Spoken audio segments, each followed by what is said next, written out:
2021. At the first item on the agenda, before we get to the agenda, is to establish a quorum. So when I call your name, if you will just answer present. Cleo Rucker. Present. Richard Chapman. Present. Nick Brassel. Nick did send me an email that he is having a little trouble logging on, and I just let him know that when he gets on, just to let us know he is on the call. Kim Stagg. Present. Thank you. As a result of the COVID-19 pandemic, the governor issued Executive Order number 16, extended by Executive Orders number 34, 51, 60, 65, and 71, authorizing committees to meet and conduct their essential business by electronic means if the committee determines that meeting electronically is necessary to protect the health, safety, and welfare of Tennesseans in light of the COVID-19 outbreak. Before considering any items on the agenda, the committee would need to determine by roll call vote that the meeting agenda constitutes essential business of the committee, and meeting electronically is necessary to protect the health, safety, and welfare of Tennesseans in light of the COVID-19 outbreak. So let's take a vote that everyone on the committee is in agreement. Cleo Rucker. Yes, I'm in agreement. Richard Chapman. I agree.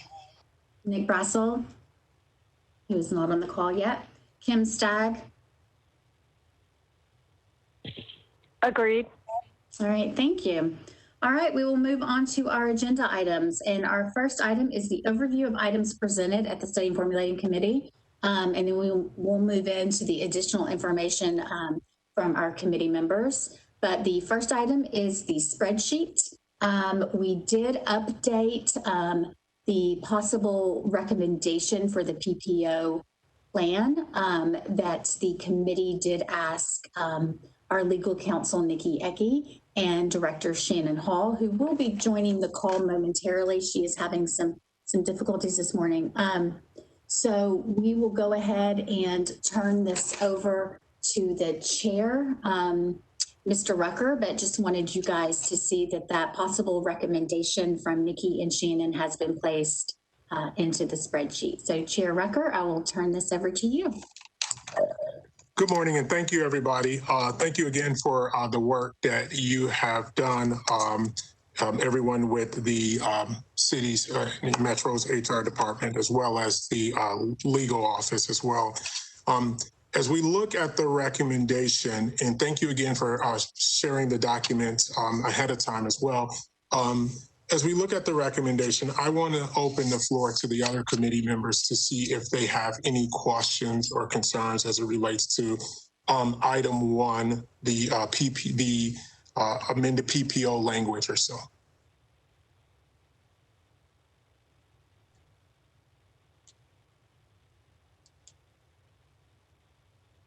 Are there any questions of any of the committee members at this time?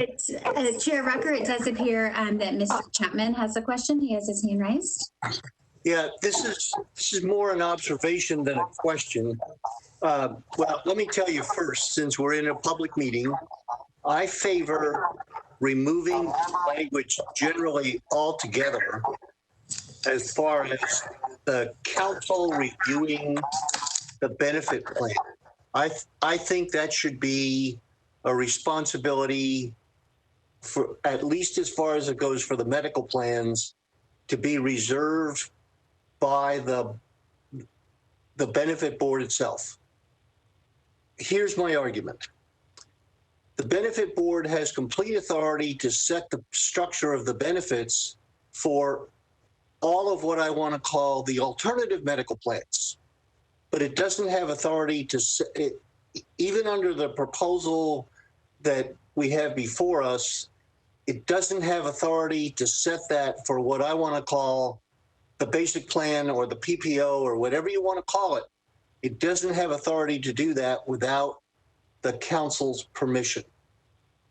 The council would have to basically approve the structure of the benefits in the PPO by resolution. And depending on how you want to interpret that, that could be as sloppy as what the network looks like, because the network actually becomes part of the benefit structure, which becomes influenced by who the administrator is. Remember, this is a self-insured plan, so you've got an administrator who's not at risk, but the administrator brings the network in. That's number one. Number two, if you wanted to have the council look at the benefit structure, I would suggest that you have them look at the benefit structure that's approved by resolution for all of the options, not just one of the options. Okay, that's not what I favor, but if you're going to have them look, as opposed to have them look at the lead option, or what we used to perceive as the lead option, and not the others. The other thing I'd like to observe is the current, and I asked about this separately to some staff people because I wanted to understand it. We've heard discussion at the last meeting about a waiver, and I didn't understand what that meant, so I asked about it. And I want people to correct me if I'm wrong, but I think it's a waiver from the provisions of the Affordable Care Act that relate to benefit structure. Because you'll notice in here, in the language that exists today, there's a lifetime limit on out-of-network benefits under the PPO.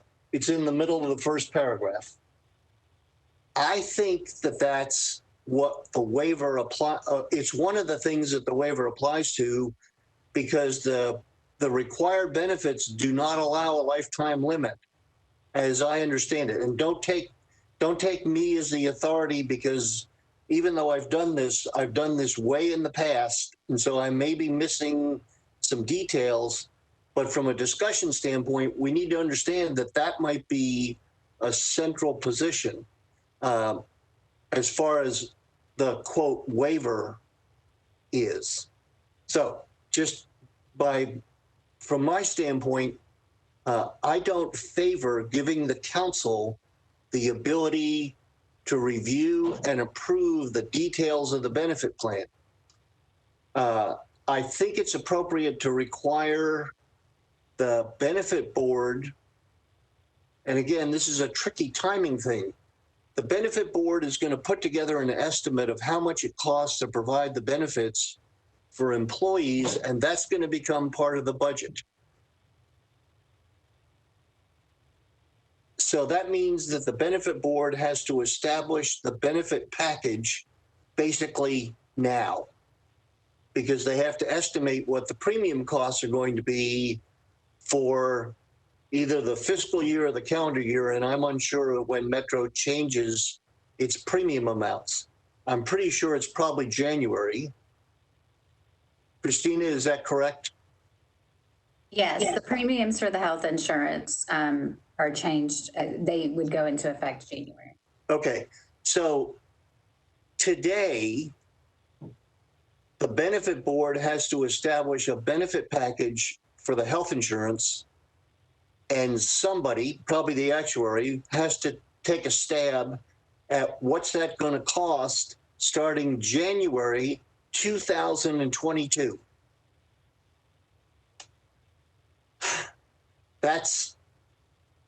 I've done that before. That's an interesting challenge, because you really don't know what healthcare inflation is going to look like, and those kinds of things. You may not know what your new network's going to look like, because you have a contract that's coming up for renewal, and you haven't done the procurement, or you haven't finished the procurement on that yet, all those kinds of things. At the same time, I understand the value of having the council engaged, but I'm not sure you want to put them in charge. For example, let's say a council person who's the lead on the personnel committee lives in the district where Southern Hills Hospital is. And HCA, under the new contract, drops out of the network. I can assure you that person's going to get pressure from HCA and the employees who work there, get back in the network, because the finance people are going to talk to everybody about that.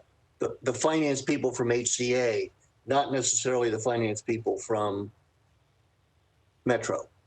Anyway, I want to express myself on that because we have an opportunity here to take a step that basically says a council ought to get out of the business of reviewing the plans. That's my position, although I heard at the last meeting contrary positions which are equally valid. Anyway, I'll be quiet now. Okay, thank you, Mr. Chapman. I do want to note that Nick Brassel has joined the call. Also, for anyone who is audio only, just please make sure you identify yourself before speaking. And I do see a hand raised by our legal counsel, Nikki Ecke. So Nikki, you are recognized. Thank you. I just wanted to clarify that currently under the Metro Code, the Metro Council does approve the parameters of all the other self-insured plans.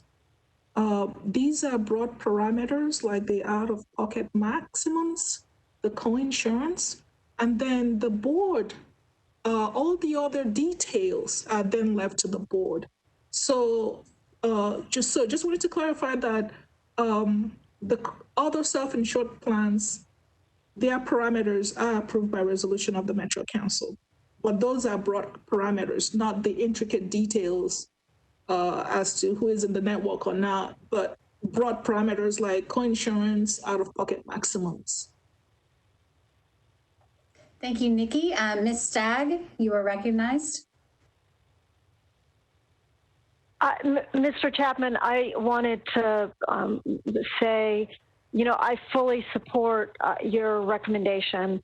As you were going through it, though, the one question I had was whether or not it may not be possible under the Metro Code to take that authority away from the Metro Council.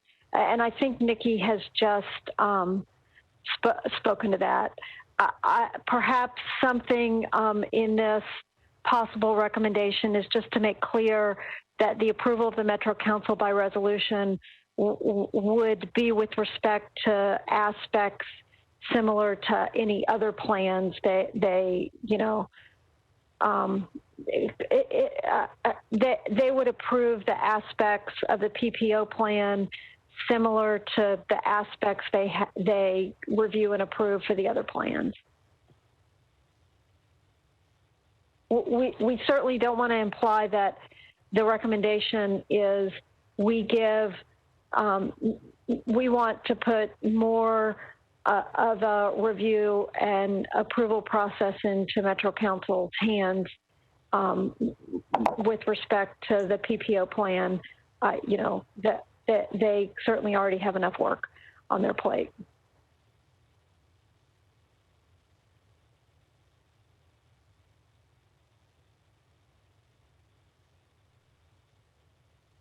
Okay, I think this is Dick Chapman. I think I have my hand up, but I don't know. It's not currently up, Mr. Chapman. I do see some raised hands, but I think those might be previous hands. So just as a note, if anybody has a hand raised and doesn't want to be called on again, you can hit that same little hand raise button again to lower it. So please proceed, Mr. Chapman. The other thing is we have to think what'll pass the Metro Council as well, and they may not want to surrender their ability to at least have a glimpse of the basics of the layout of the plan. A couple of other things, and Nikki, would you pay attention to this for me, please? In one of these places, there's a reference to self-insured medical plans. I think it's like the third paragraph from the end of the page, second line. I'm not sure we shouldn't take that out so that if Metro gets involved in fully insured plans, which they might choose to, at least if they're trying a new benefit structure, they may want to share or assign the risk to a new vendor. and the new vendor may be perfectly willing to take that. If we could take out the word self-insured while we're doing a cleanup, it wouldn't change the ability of anybody to review anything. It would simply broaden the ability of the benefit board to get involved with either self-insured or fully insured benefits. Just an idea. Okay, thank you. That specific section of the code only deals with self-insured plans. The benefit board has authority to enter into agreements with insurance companies for insured plans. Those are done through the bidding process. So the benefit board is not limited in its ability to adopt or provide for insured plans. Thank you. That's helpful. I thought about it the other way, as opposed to they have broad authority elsewhere.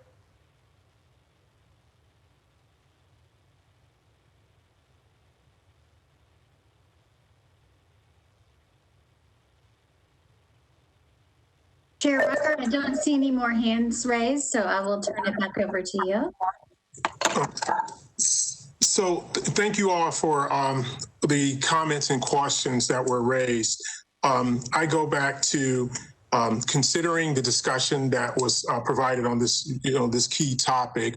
When we look at the recommendation that we have in front of us right now, and Mr. Brasso, thank you again for joining us. And I don't know if you have heard the entire conversation, but again, I go back to what concerns do we have with the language that is written in front of us now? And if there is still concerns with this language, let's talk about where those modifications may be needed or so.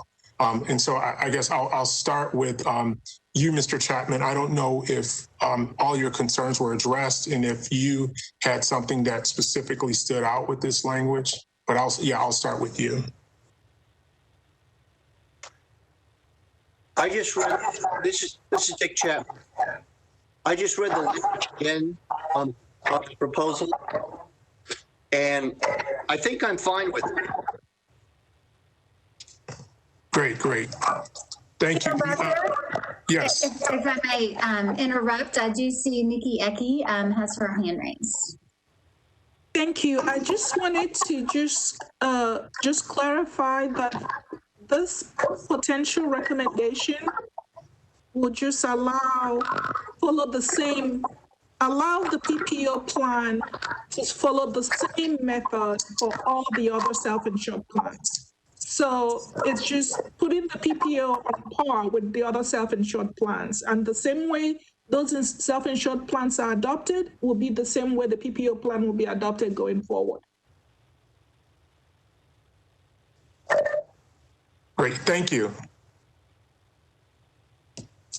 Mr. Brasso, looking at the language that's in we have reviewed today, I want to get your thoughts and see if you have any questions or concerns or possible recommendations as it relates to this language here. First, I'm very sorry for joining late. Something's going on with my computer in my office.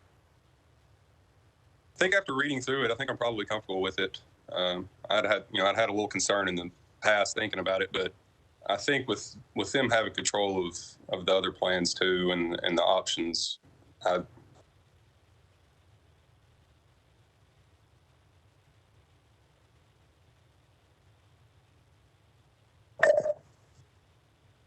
Mr. Brasso, I think you broke up a bit at the end there.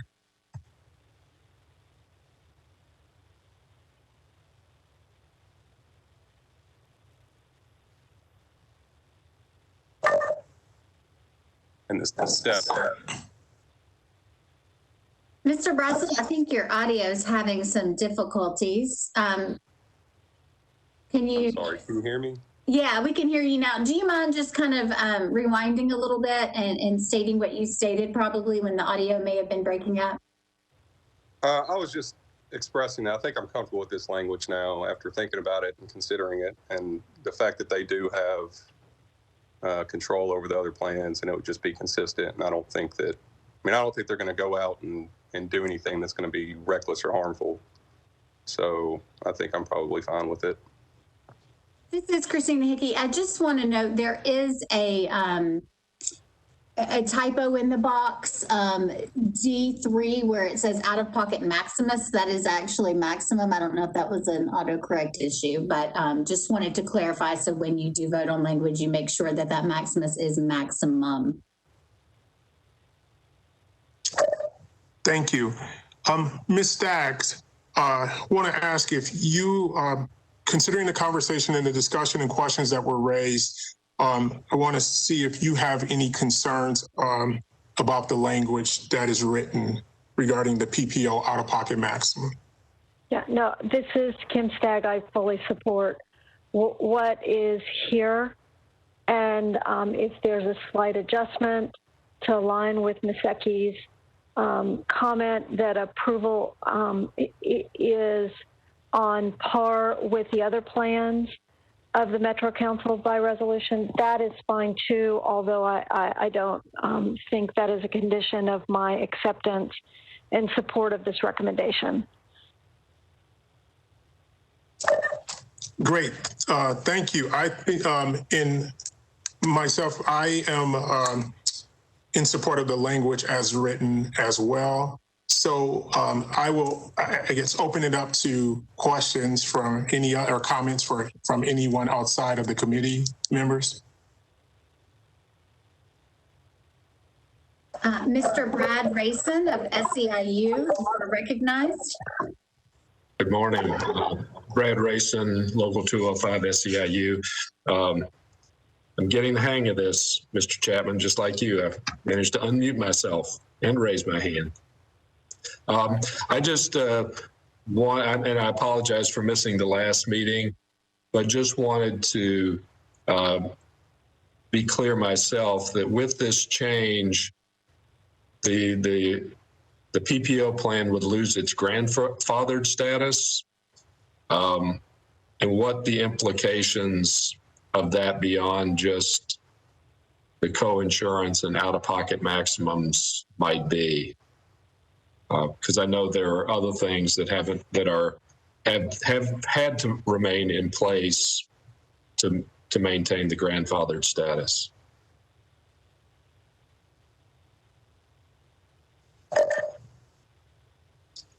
Thank you, Mr. Rayson.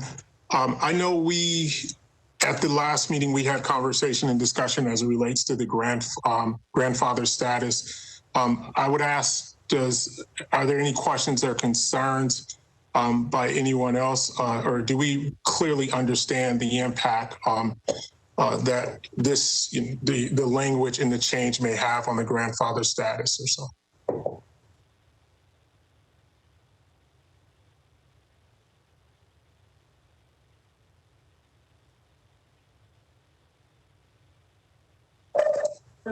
If there are any questions regarding it, Kelly Lewis of Deloitte is on the call if anyone has any specific questions.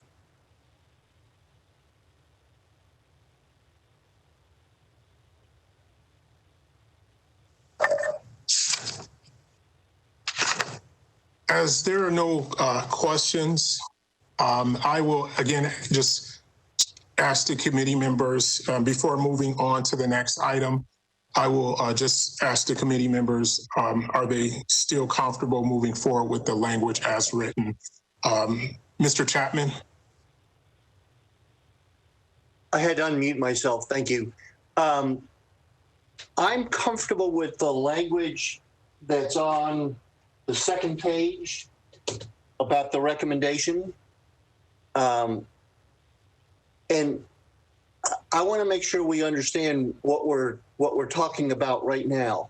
One of I think we're talking about the recommendation to change the Metro Code to drop the restrictions on the out-of-pocket maximums. Okay, because the box that's further to the right under column E also includes things about the pharmacy tiers and that kind of stuff. And I'm not sure that's what we're talking about yet. Okay, I just want to be clear as far as what we're going to kind of agree to on this particular discussion. And I believe it's the recommendation to modify the language in the Metro ordinance related to the out-of-pocket maximum. And with that, I'm fine. Chair Rucker, I would ask at this point if anyone wants to make a motion to approve the possible recommendation with the exception of Maximus being changed to maximum. Yes, and thank you. First, I want to, in referring to the language, we are referring to the document titled Study and Formulating Recap, and it's dated as January 21 of 2021. In the language that we're referring to is located in line 2, box D. And yes, I would like to make a motion that we move forward or I would ask that if anyone would like to make a motion to recommend language moving forward or so. This is Nikki. Can I say something? Go ahead.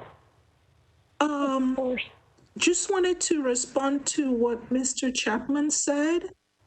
The recommendation as proposed, if it's adopted by the committee, it will remove the language, the whole language describing the PPO, including the co-insurance language. So I just wanted to make that clear. So there will be no description of the PPO in the code, other than the general requirement that as a self-insured plan, it has to be adopted by the benefit board and it can only become effective after approval of the Metro Council.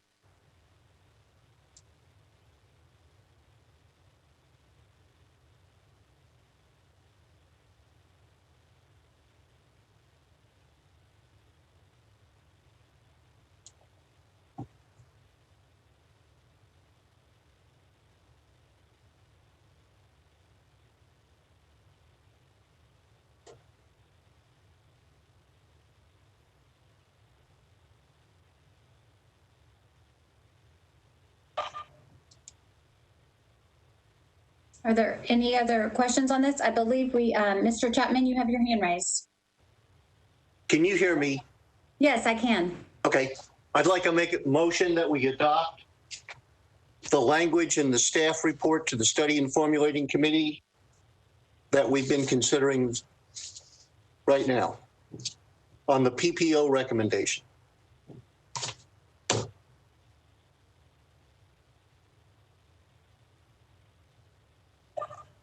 Okay, we have a motion. Do we have a second? This is Nick. I'll go ahead, Nick.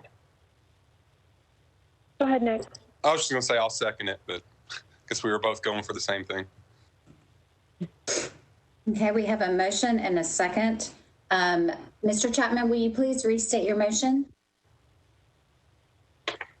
I move that the Study and Formulating Committee adopt the staff report that's identified as PPO recommendation. It's got a notation down the bottom, N0388814.1. Okay, thank you. We have a motion and a second. Let's vote on this motion. Cleo Rucker. Aye. Mr. Chapman. Aye. Mr. Nick Brassel. Aye. And Ms. Kim Stagg. Aye. All right, thank you.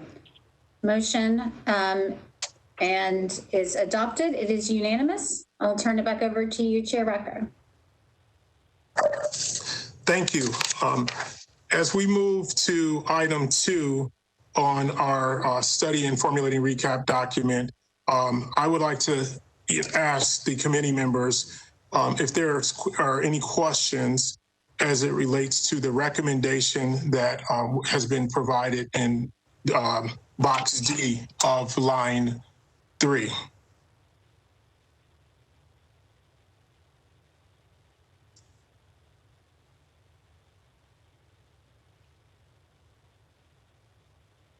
Mr. Chapman, you have your hand raised? No, Okay. not intentionally. Okay, thank you. And are you referring, is it D3 or D4 that you're referring to, Chair Rucker? Sorry, D4 or something. Okay. Yes.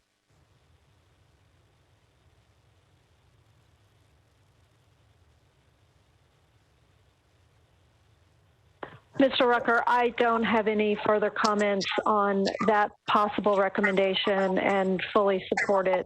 When you're ready to entertain a motion, I'd be happy to move forward on that.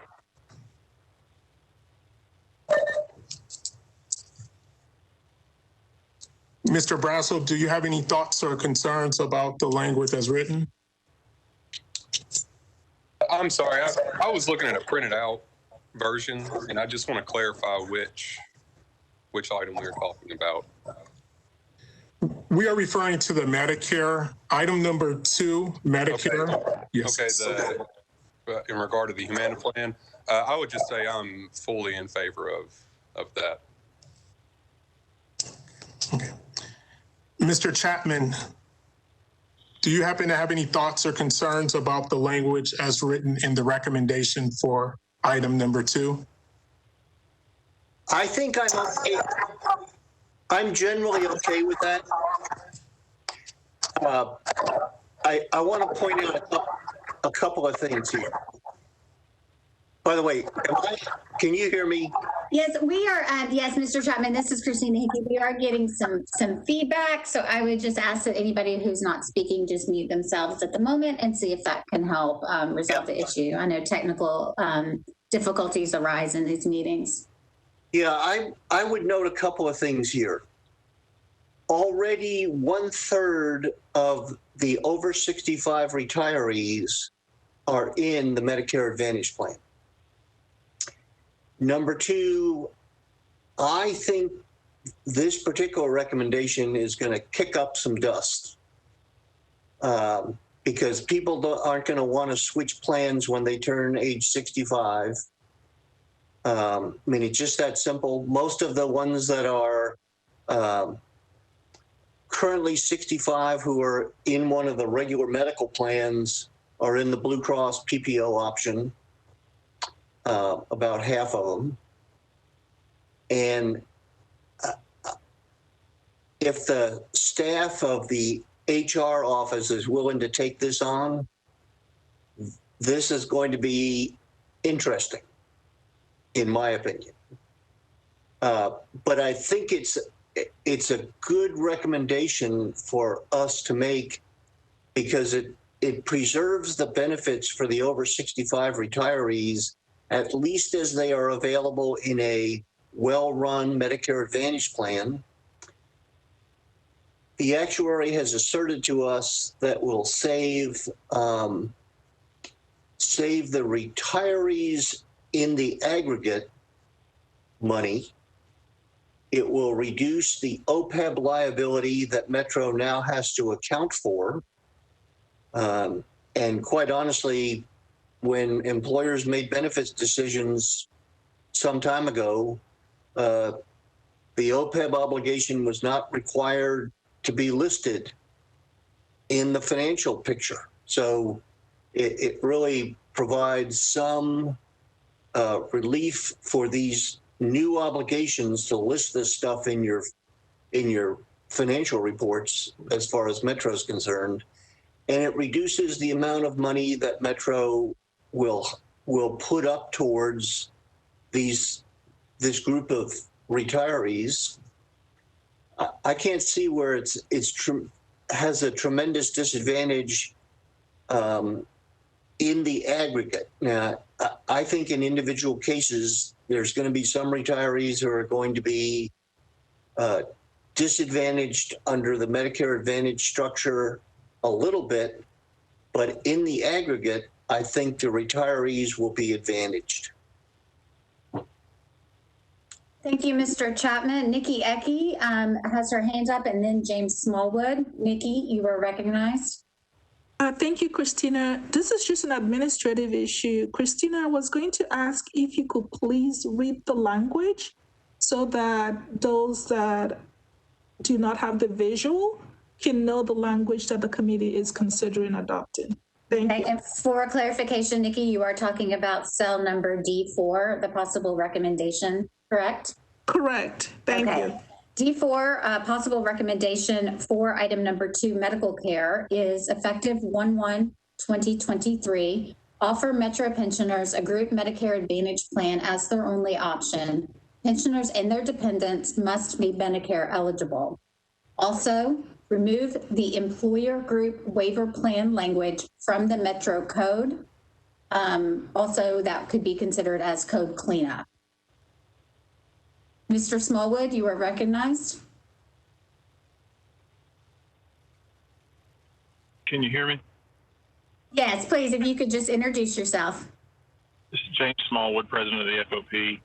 I didn't have an opportunity earlier, and I thought it kind of went without saying that I echo the comments of my colleague Brad Rayson with SEIU. I would just like to reiterate there's some concerning things that I'm hearing in this meeting that I am worried is going to be detrimental to employees. And when Mr. Chapman brought up what employers were required to report when these benefits were implemented years ago, I felt it important to put this point in as well, that these benefits were offered in exchange for Metro's inability to provide promises back in the day. And as we're seeing still here now in our time, in our generation, these were things that were kind of exchanged for when there were budget shortfalls then. And I just have concerns that now we're having conversations about all of these things that I think will be ultimately detrimental to employees in the long run. And we're using a lot of vague terminology to say, well, it may cost an increase to some or impact a few retirees. And I think if we impact one negatively, that's too many. So I'll just ask this committee to move with some caution on some of these approvals. I don't know that as the employee labor groups, we can support much of what's being said here. And frankly, I haven't seen any of this language until today, so I'm trying to absorb it all as we move through it. Mr. Brad Rayson, you are recognized. Brad Rayson, SEIU Local 205. I agree with Member Chapman's observation that the benefit on the unfunded liability of this proposal is very attractive. I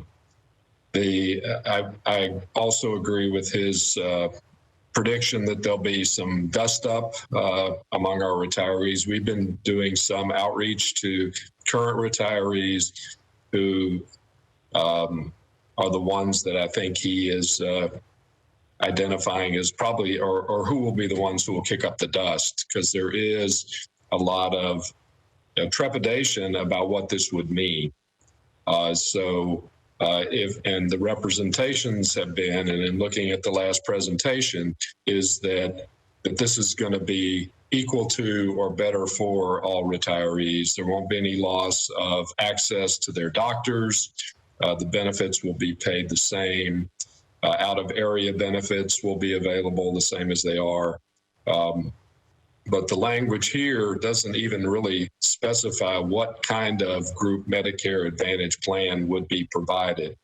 And that, to me, is a little general in terms of what are the parameters that Medicare Advantage plan would have to meet is one concern. And that I also agree with Member Chapman's recognition that there's going to need to be a lot of education and a lot of outreach to retirees, particularly current retirees, about what the implications of this are, and to help those retirees navigate any changes that they're going to have to make if this is adopted and implemented. Kim Stagg, you are recognized.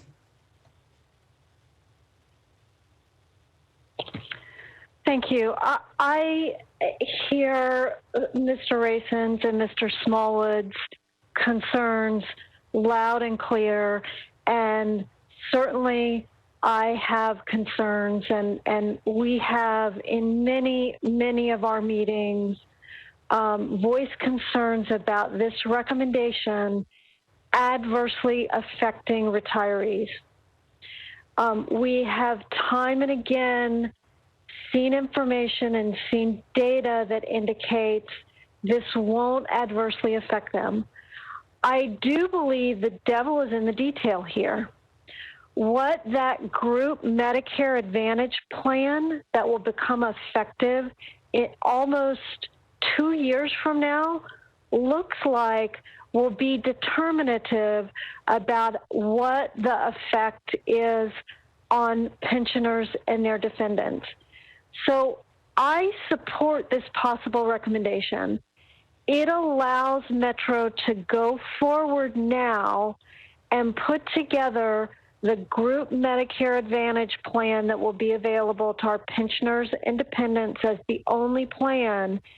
And I do hope, in fact, I think I know Mr. Rayson and Mr. Smallwood and the labor groups will get heavily involved in structuring that plan to take care of our pensioners. But at this point in Metro, we absolutely have to do something with the OPEB liability. And this looks to be the recommendation that will take care of pensioners at the same time as helping reduce that liability. The other choice is not to do anything with OPEB liability. And at the end of the day, I am very concerned long term, Metro won't be able to take care of any of its employees if we don't tackle this OPEB liability. Thank you, Ms. Stagg. We have a couple of hands in the queue. First, we'll go. We have Kathleen Murphy, then Ginger Hall, then Mr. Rucker, Board Chair. So if we could start with Kathleen Murphy, and then we will move to Assistant Director Ginger Hall. Thank you so much. This is Councilwoman Kathleen Murphy, and I appreciate y'all letting me hop on today and be a panelist and just say just a short statement before I've got to get on a work call. But what I've heard today is what I've heard a lot over my term on council. I'm a second-term council member. Prior to that, I was prior to getting elected, involved in watching this, and it seems like for several years now, Metro has continued to try to find a way to take benefits away from our Metro employees and our pensioners by saying that it will save money. But as you've heard my friends in the labor movement say today is that we gave these benefits to employees because we couldn't give them the pay they deserved. And Metro would not be here if it were not for these employees. And what is very concerning today is the bits and pieces I've heard of, that really the council is a check and balance. The benefit board is a check and balance to the council, and we are to y'all, and to groups like this. But I have a lot of concerns and hesitation that any conversation would be going on that would be changing benefits to current employees. I understand that this says like an effective date of a few years, but my concern is that we've hired employees on, and employees have come to Metro, and we give them basically, here's what your pay will be when you reach certain points of your career, and here are the benefits you'll receive at the end. And that's the compensation package we offer them, and that they sign up to do really difficult jobs for Metro. And the fact that we would continue year after year to consider changing in the middle of the game, in the middle of what we've already promised them. We've taken away pay increases that we've promised them. We've taken away step increases that are promised to them. And to consider this for current employees rather than what I think is a more responsible thing. If we have to do this, it should only be for future employees. I understand we've got liabilities. I understand we're in a budget crisis. Trust me, the council hears about it every day. But to tell an employee, thank you for working for us for so many years. By the way, in a few years, we're going to change your benefits. I don't think that's fair. And I just wanted to voice that before I had to hop off the call, that we really need to think about the commitments that we've made and not changing those commitments. You know, we could have an employee retiring February of 2023. Is it fair that we're going to change their benefits now? I don't think so. I appreciate y'all doing this work because I know you're a volunteer. I know this is taking time away from your other passions. So I look forward to hearing your recommendations, but I just I felt obligated to say that before I had to get off. So thank y'all so much for letting me speak. I appreciate it. Thank you, Councilwoman Murphy, and thank you for joining our call today. I think I read the hands wrong when I said Ginger Hall's hand was raised. I believe that is Mr. Rucker's hand. So, Chair Rucker. First off, I want to definitely thank Mr. Smallwood and Mr. Rayson, as well as Councilwoman Murphy. And I think we all, as we've continued to work through these really tough issues, all recognize the impact of the decisions that are coming in, the decisions and recommendations that are coming forward from this group. I think, yes, the OPEB benefits are a huge concern and have been a concern for all of us as they basically are concerned for every employee are going forward. And as we think about the impact of where we are and what recommendations we may have, we're also thinking about and considering, of course, those who are, being impacted by these benefits. And, one thing, there was a lot, I won't repeat a lot of what was said because, it was definitely some great things. But, as I think about this recommendation, I absolutely think about, the impact it may have on the different groups of individuals, the employees that we're to hire in the future, the current employees, and those who are impacted in the past and will be impacted.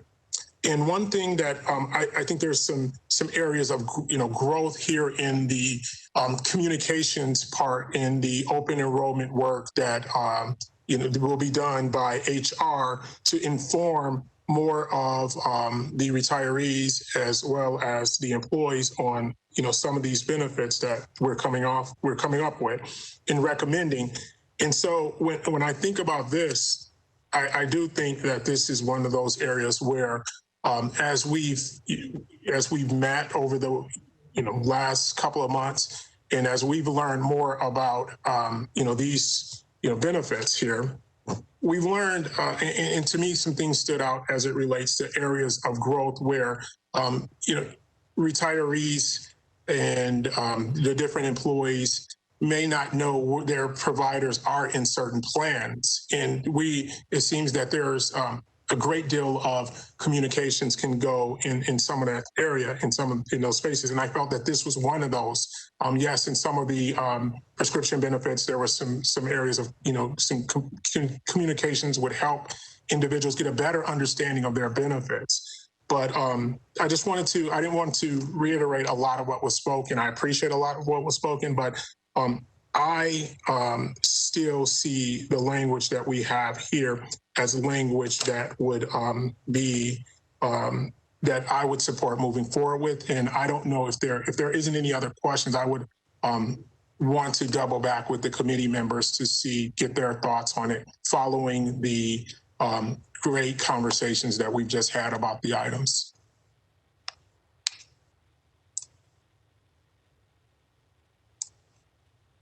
Okay, so I will ask Mr. Chapman, do you have any thoughts or concerns after this, after the conversation that was provided? Yeah, this is Dick Chapman.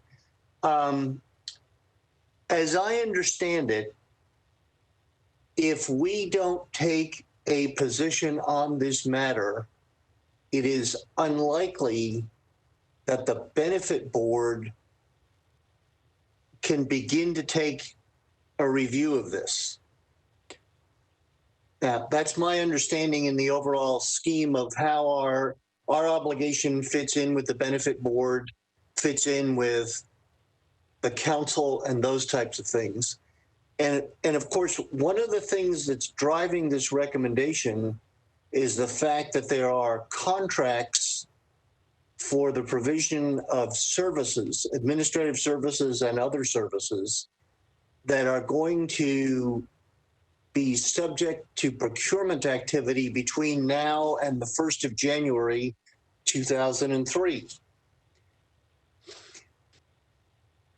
Maybe the effective date on this is detrimental to careful consideration of the overall proposal. The other thing, and I wish Ms. Murphy was still on the phone, because you can't freeze this stuff forever. I mean, we see that with the out-of-pocket maximum language that's in the Metro Code. You know, whether it was adopted in 1963 or 1985, that's an awful long time to have a medical benefit plan frozen. You know, Ms. Murphy, you could also argue that the premium should never change because everybody pays premiums, and that's part of the benefit. Well, you know, I don't know that that's a reasonable expectation.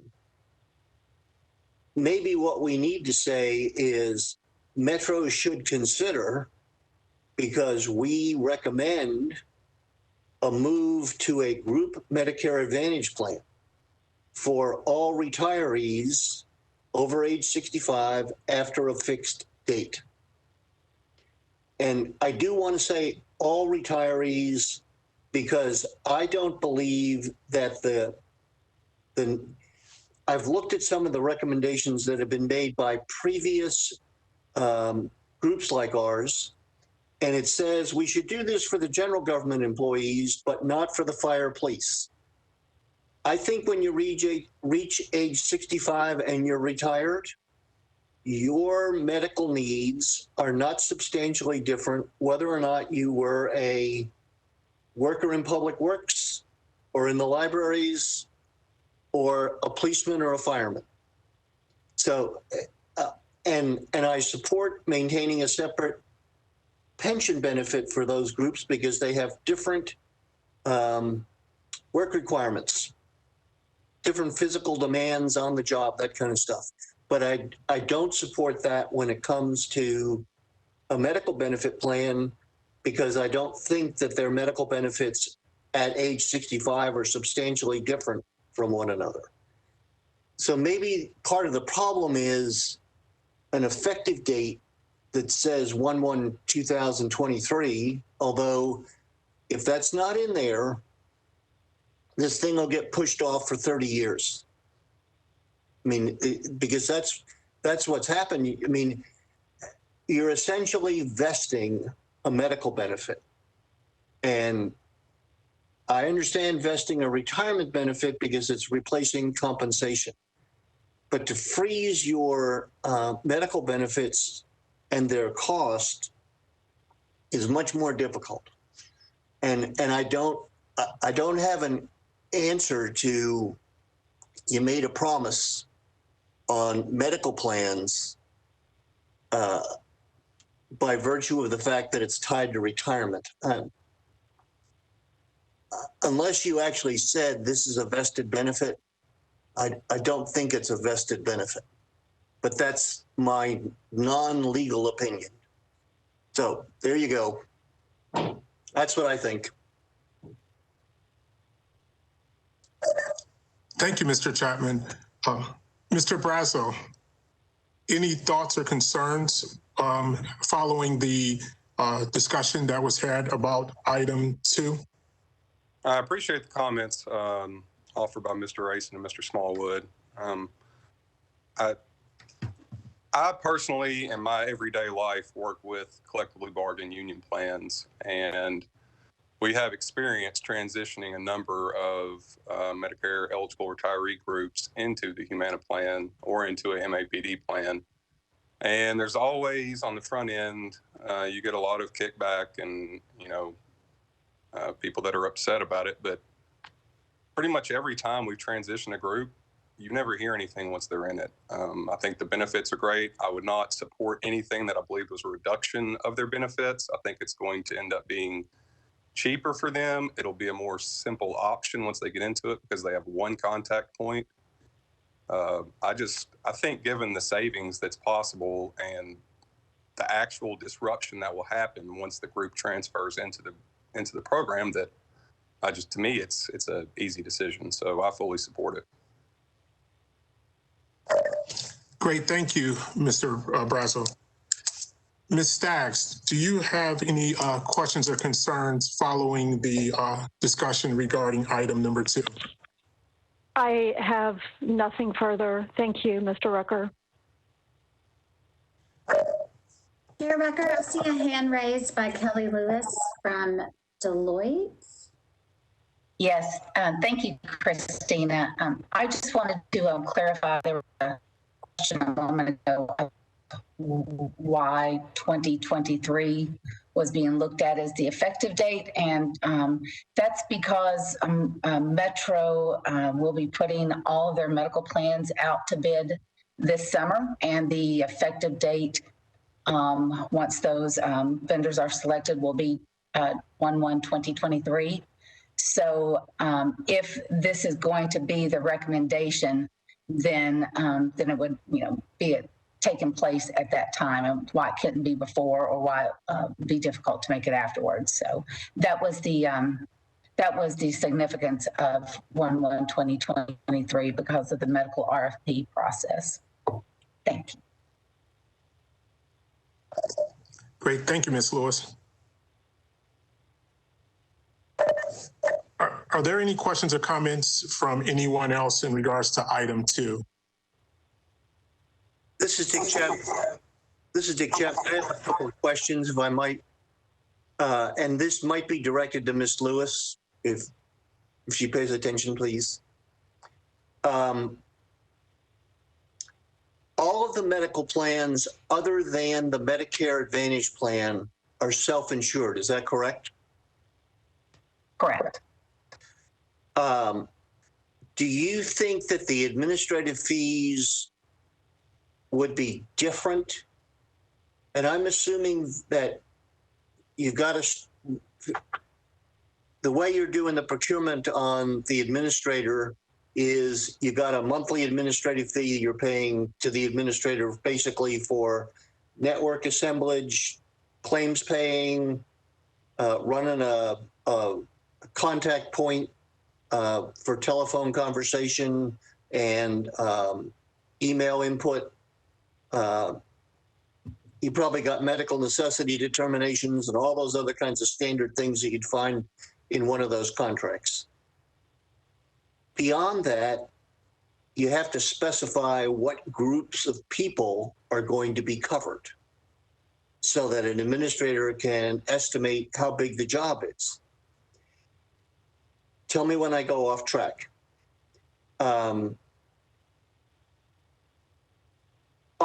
Is the service requirements for a group of retirees and therefore the administrative fees substantially different for active employees, pre-65 retirees, post-65 retirees? You are on point with all of those things being part of what is considered in the proposal process. The HR staff puts together a very comprehensive questionnaire, and cost is one component, but it's not the largest component. A lot of it is the administrative ability that they have. One significant factor that was a factor the last RFP process, and certainly would be this time, is the employer group waiver plan that's currently in place. And because Metro allows their pensioners with Medicare to be in the self-insured PPO plan, and therefore they have that employer group waiver plan that was put in place, I believe, in 2014. There's that for one of these administrators to administer the employer group waiver plan is extremely complex. And the last RFP process, it was almost the ability to administer that employer group waiver plan that was the biggest, one of the strongest factors and how some of the selection process was made. So if they need to keep the employer group waiver plan because they're going to have pensioners with Medicare in the PPO plan, then that could significantly, impact how they choose the medical plan vendor for the PPO plan. So.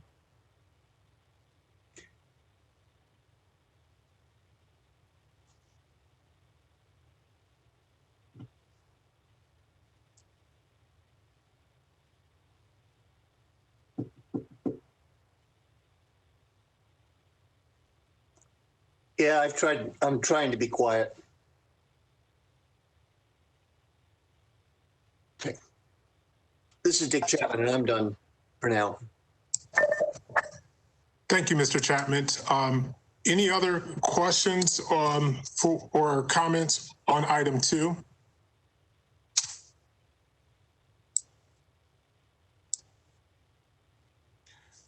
Okay, if there are no other questions or comments on item 2,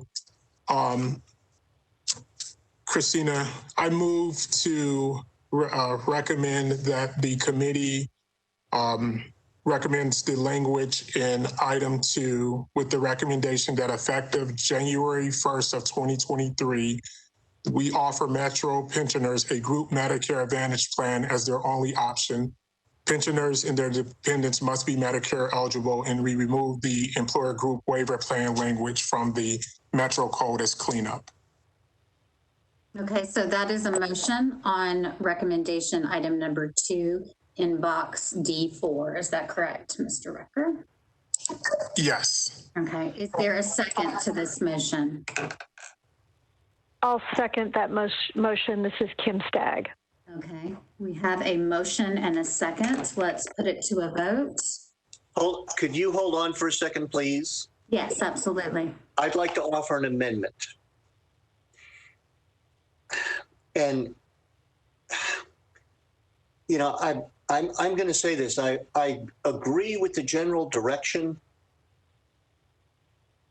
I'm troubled by placing the effective date in there because it's going to force the benefit board that determines the benefit package to take a position on this thing right away, because the staff at HR is going to basically be assembling an RFP that's going to be released sometime probably this summer, maybe in the fall,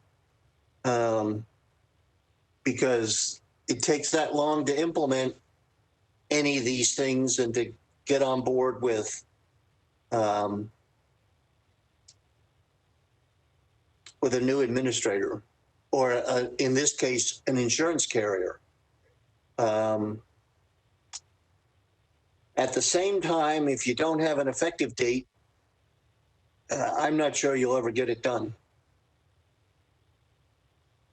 But I'd like to offer an amendment to exclude the effective date language from the proposal. That's my motion to amend the motion. Thank you, Mr. Chapman. So we do have an amendment to this motion to exclude the effective date from the motion. Mr. Rucker, as the maker of the motion, are you comfortable with this amendment? Yes. I can second that motion. And Ms. Stagg, as the seconder of this motion, are you comfortable with that amendment? I have a question for Ms. Ecke. please. Yes, please. Ms. Ecke, when this recommendation, in whatever form it's going to look like, goes forward for action, how much flexibility does Metro have in adjusting this recommendation? So, for example, could they take this recommendation and modify it? Or would it have to come back to another study and formulating committee to be reconsidered?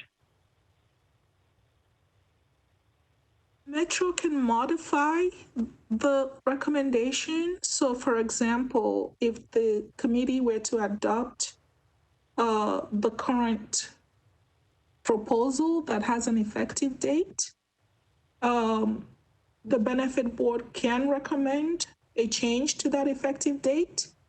And what's ultimately adopted by council can also modify that effective date.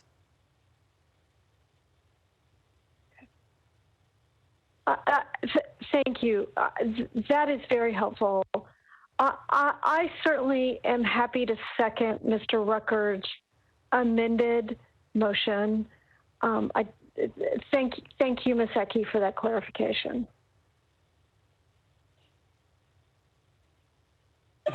This is Dick Chapman, and I do have my hand raised deliberately. A couple of other points. Remember, we're trying to provide input into Metro as far as direction setting. I think that's, our job is to study and formulate. Well, this is part of the formulate side, because we don't have a specific study that we have done. I mean, we've got lots of information that we have, but we don't have a written document in front of us that said, we've studied this and here's what we think. Well, in this instance, I'm also concerned that if you put an effective date in here, after the effective date passes, somebody could argue, well, the effective date has passed and therefore we're not going to consider doing this. Where if you don't have an effective date, you still have the ability to, for example, take a more thorough look at this at the benefit board level, which they may have already done, I don't know, and say, okay, as a direction setting tool, here's where we're going with this 4 years down the road. That kind of thing, because some people will argue, and could argue very successfully, that if you put an effective date in and the effective date passes because the council won't approve what you're doing or the benefit board won't, then the whole idea goes away. And there will be another study committee eventually, but that's 5 years off. We know that. So at the same time, an effective date also pushes people to act. I don't have an answer to that, but I think if you leave the effective date in, you can get into some interesting arguments about how to. Some people who are opposed will strategize, how do we get past the effective date without doing anything? Where if we really want Metro to think about this in a serious way, we're the first step to say, Metro ought to consider this, and it ought to be the only plan for over 65 pensioners who are Medicare eligible, and it ought to be effective for all of them. Here's what we think, which is what we're supposed to do. So that's the purpose of my amendment. Ms. Stagg, you have your hand raised. Mr. Chapman, those are all excellent points, and I'm happy to second the amended motion. Okay, so for clarification, the motion is to offer Metro pensioners a group Medicare Advantage plan as their only option. Pensioners and their dependents must be Medicare eligible, and to remove the employer group waiver plan language from the Metro Code. This is a motion that was made by Chair Rucker and seconded by committee member Kim Stagg. Let's take a vote. Mr. Rucker. Aye. Mr. Richard Chapman. Aye. Mr. Nick Brassel. Aye. And Ms. Kim Stagg.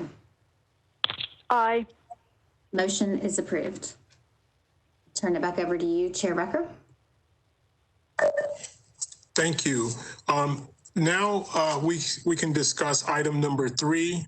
And this is the item where we have yet to really recommend any specific language, but this is the Department of Emergency Communication personnel, aligning them to the public safety pension plan. I would like to basically get ideas from the committee members as it relates to their thoughts and discuss any questions that we may have. Director Martini did a great job of giving us information on several occasions as it relates to the work that this group, performs daily and the immense challenges and the conditions that they're currently working under. So I would like to open the floor to the committee as well as to others as it relates to this recommendation. Mr. Chapman, you have your hand raised. I do, because I want to discuss this in a slightly larger context. I put together the material that's out there for item number 5 that I think was in your packet, which deals with the retirement pension funding and those kind of things, the general observations about that. I'd like to do a little work like that on the IOD program. I think HR is doing a great job with the IOD program that's been in place for 5 to 10 years or so. I think it's probably having a real impact on how employees who are injured on the job get treated. One of the things that I saw as a thread in the material that we heard from Steve Kane, and also some of the comments that we've heard about the emergency communications group, is stuff that deals with PSDT. I think there was some discussion about that with the representatives of the police and the fire as well. And I think the review of the IOD program is a place where we could say some things about, okay, a PSDT treatment program is different than a physical injury treatment program. The dilemma, the disease shows itself in different ways and requires a different type of treatment.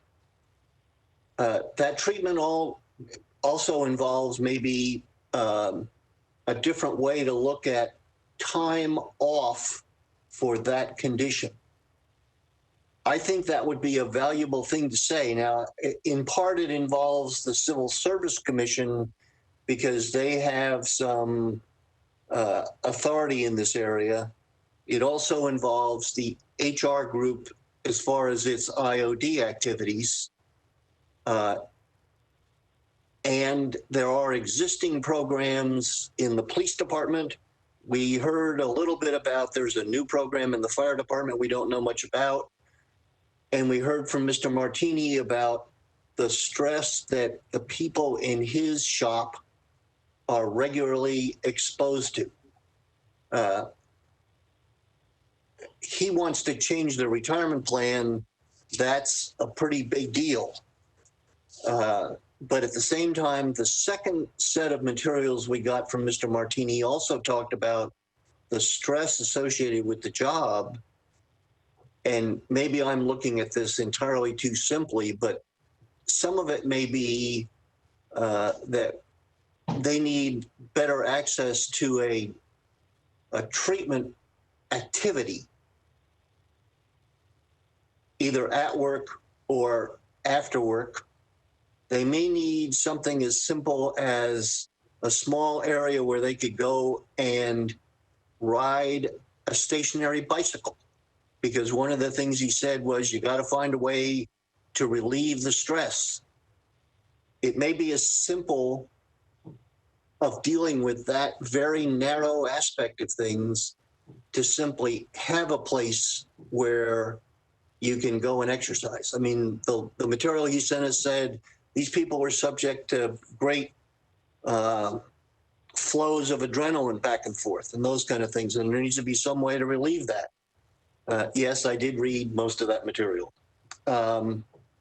So that's something I think that would be advantageous for us to do, but it deals more with the IOD area than it does with the emergency communications. And, you know, looking at spending $11 million to move that group inside the retirement plan,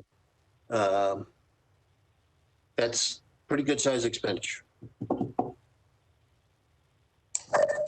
I'm done.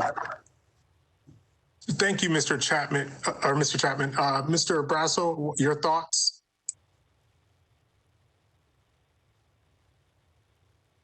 I really don't have a strong opinion either way. I mean, I'm hearing Mr. Martini's comments. I'm certainly moved by the unique stresses that are placed upon the emergency personnel, emergency communications personnel, and do understand that they have unique requirements that you know they have to be in place and typically more sedentary too, and that there should be some accounting for that.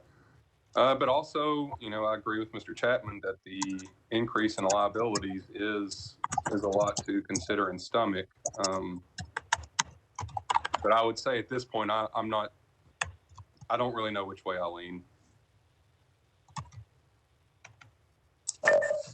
Great. Thank you, Mr. Brasso. Ms. Staggs, your thoughts on this? Sorry, your thoughts on this item? I think Mr. Chapman and Mr. Brazel have put some very good points out here for us to consider, and I agree with them. I will tell you, hearing all of the presentations over the past many months, I think there is clear evidence that the DEC personnel should be aligned with public safety and the benefits received. There is one critical gap here with regard to the approach this committee has taken through this session. We have not had serious conversations about the pension plans. We, at least I, took the stance that we were going to work on many things, but one of them was not pension plan, simply because the effort to consider what the pension plan looks like going forward for Metro for the next 50 years really is something that is worthy of dedication by a committee formed simply to look at those issues.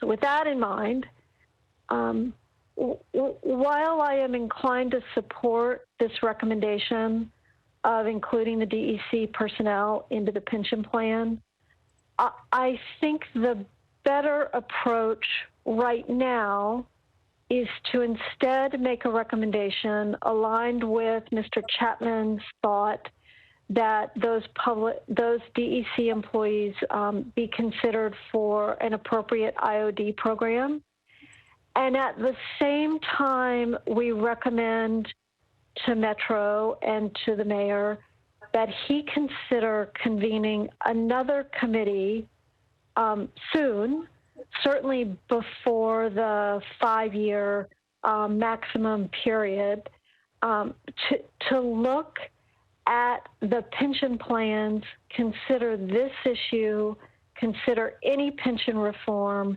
that may be appropriate in this day and age.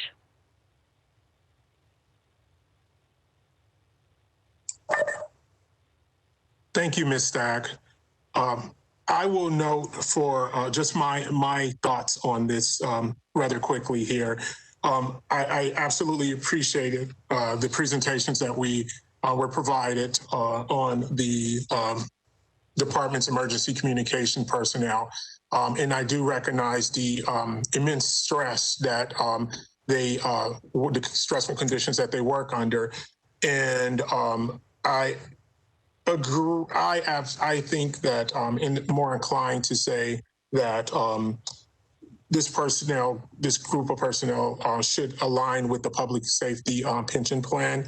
But I absolutely think that the recommendations, Mr. Chapman, and second by Ms. Stagg, that we examine the impact of this, not we, but the Metro examines the impact of the move to increase the pension liability, examine that with the entire look at the pension plan for the future and what that looks like really needs to be considered and studied, more than we've had the opportunity to study here.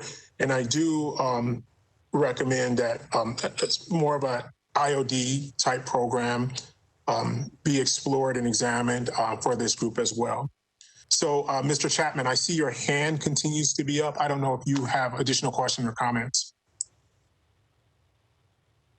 Yeah, I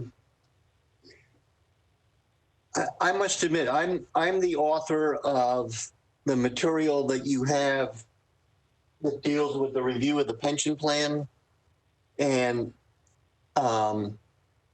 quite honestly, I think the pension plan is pretty well designed, and it's accomplishing generally what I would expect to be the objectives of the pension plan, and that's, to provide enough benefit to retirees when they reach the age you want them to retire, and that primarily relates to the fire and police.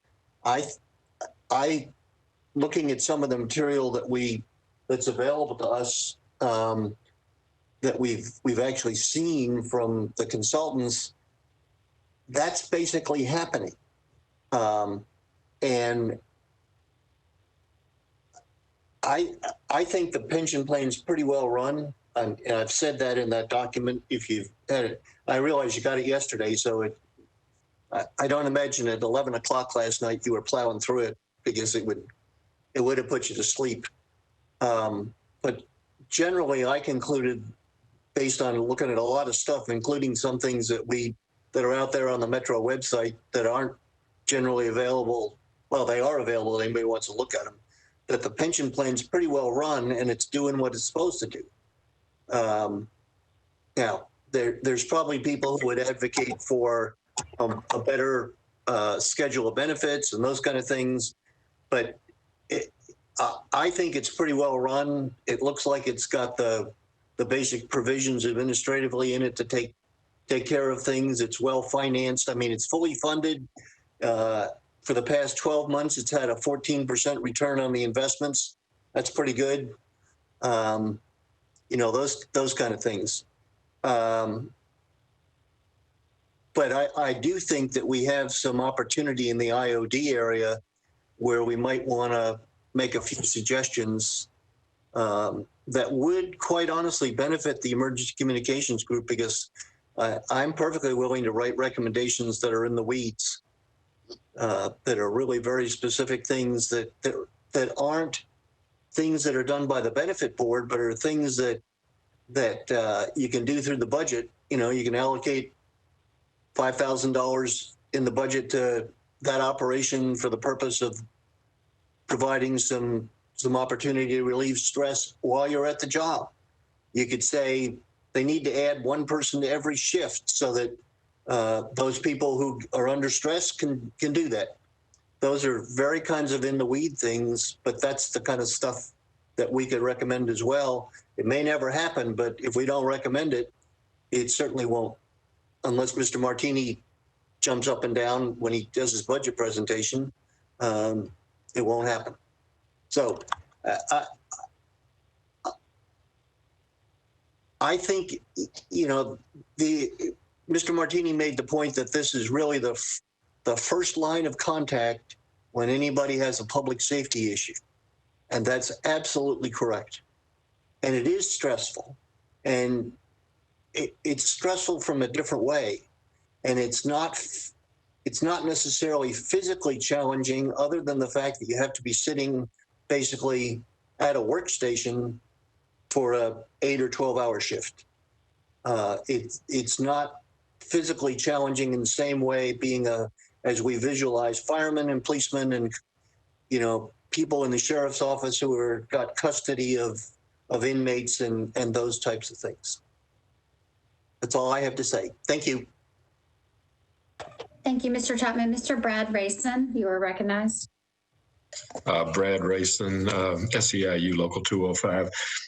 As I've mentioned before, our members include the call takers and other employees at DEC. And I do appreciate Director Martini's and Councilmember Hurt's efforts at explaining, you know, the importance of this change in the pension plan. And I can tell you that even the mention of this has had a very positive impact on morale at the department. And while I recognize there is some connection between trying to improve the IOD program to address stress-related issues on the job, I think the long-term impact of the job may not manifest itself in a way that would require IOD, but just has a cumulative effect, much as the members have recognized are experienced by police and fire, and that there is a public interest, and I've heard several of you comment about the public interest in having people at their best and knowing when retirement is appropriate in jobs that have day-to-day ongoing stress. So this is an area, and particularly when the pension plan seems to be in a very positive position, that making a change like this now seems like to us an appropriate time to implement it.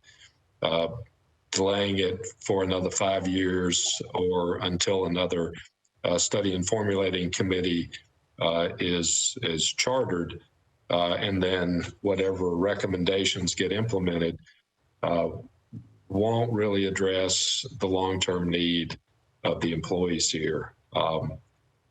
Giving them an opportunity to retire at an appropriate time with a full pension, we think is the best option, rather than seeing the possibility of going back to a point in time where people just left for other less stressful jobs before they would have been eligible for retirement. So while I understand the significance of this change, I think the other recommendations that are being made earlier today have equal consequence and would really encourage some further thought to a recommendation to expand or include the DEC employees in the same pension as police and fire.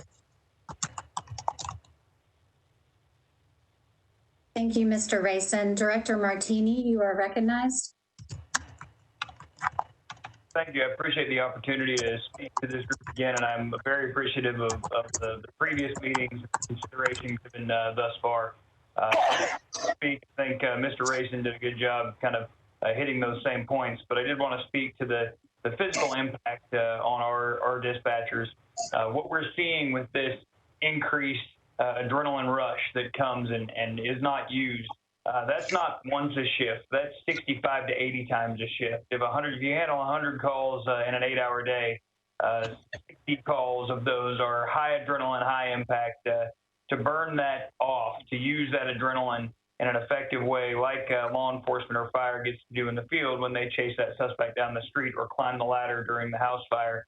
We'd have to replace our chairs with stationary bikes at the consoles and just have them continually pedaling, because those surges of adrenaline occur multiple times a shift. And it's that cumulative impact, multiple days, multiple shifts over the years, that is really causing that impact on us physically, as our folks are fighting what you would almost say an invisible enemy, right? Constantly in a struggle, constantly in a battle with a person who's on the other side of a phone line that they can't grapple with, they can't physically hold down, but is absolutely as impactful.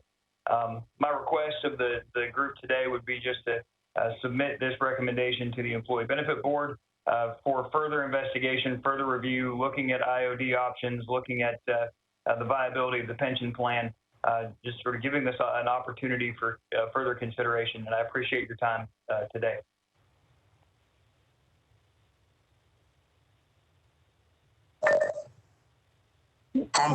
Oh, sorry.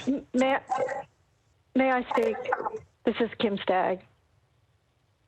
Mr. Martini just put before this committee a possible recommendation, which makes very good sense to me. And I would very much like to get that stated so we can seriously consider it. He makes a very important point about these personnel and the effects the job have on them. He said something akin to, and don't let me get this wrong, Mr. Martini, step in if I misstep, that out of this committee, we recommend the Benefits Board study considering further IOD support or putting the DEC employees into the pension plan or considering other benefits. Is that what I heard? Ms. Stagg, that's very close to my request, that if there's a consideration for additional IOD opportunities to address the specific and unique impacts to our personnel, that's a recommendation made to the Employee Benefit Board for consideration. And then my other request was that the Employee Benefit Board assemble a committee or a subcommittee or consider themselves the impact and the viability to the pension plan and our inclusion in it. I do appreciate it.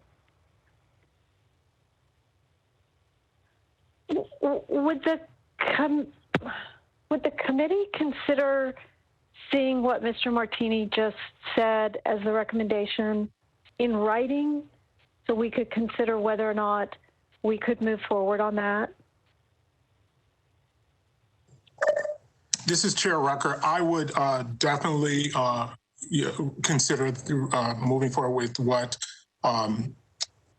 Director Martini has put in or has mentioned in putting it in writing for us to see to move forward. I do want to note that the committee, we've been a committee and we've been, meeting the last 11 months. And I do want to recognize and just say the great deal of appreciation I have for Mr. Martini in HR in bringing forth these issues, because they're working with these issues day in and day out. They see the impact of this. And so as we consider this, and I want to take into consideration the weight and I can hear it in Director Martini's voice, the commitment here. And so I thank you, Ms. Stagg, for requesting that, and I would support moving forward and seeing that. Legal counsel Nikki Ecke has her hand raised. I do see several other hand raised, so we will get to those. Unless your hand was raised from a previous question, you may lower it. Nikki, you are recognized. Thank you. Just for legal clarification, I just wanted to indicate that in order for an actual change to be made to the benefit, the committee has to make the recommendation that the specific benefit be actually changed. So I just want to clarify that that the benefit board can study changes, but the benefit board changes to the benefit system have to originate from the Study and Formulating Committee. So I just want to make that clear so everyone is clear that while the benefit board the committee can recommend that the benefit board study changes to the system, before any change can be made, there still has to be a recommendation from the Study and Formulating Committee that that particular benefit be changed.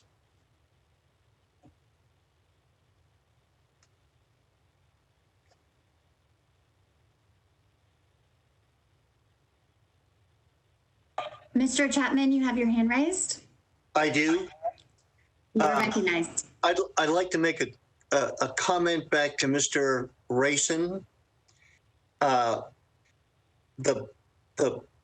The financing of the retirement system, the pension plan, is very good right now, and you're proposing or supporting a way to obligate some of the good results. At the same time, the benefit changes can only move in one direction because people are vested in a benefit plan that, as Ms. Murphy observed, is frozen. It can't move in a downward direction from an employee perspective. It can only move in a positive direction. And you and others would fight a lot if the benefit plan was to be changed in a negative direction. So, and I just want to make that point. And I was going to also observe that the definitions of who's in the fire and police plan, most of that is actually in the Metro Code. I mean, there's definitions in there that talk about fire and police and general government and sheriff's officers and correctional people and that kind of stuff. So this would have to be a change that actually the council makes in the definitions of who's eligible. And I would not dispute our legal counsel when she says it can't go anyplace unless we start it, which I think is basically what she said.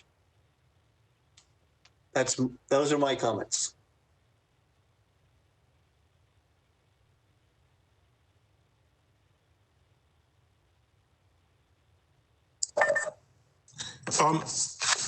If there's no other questions, I will have a recommendation, and I recommend that the recommendation is that the Department of Emergency Communication personnel be aligned to the public safety pension plan.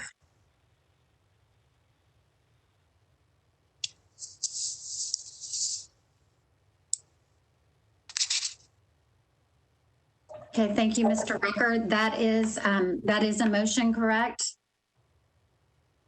Yes, I make that motion. Okay. I'll second that motion, Mr. Rucker. Okay, so just for clarification, it is that the Department of Emergency Communication personnel be aligned to the public safety pension plan. There is a motion, there is a second. Are there any comments or questions before we vote? All right, let's take a vote.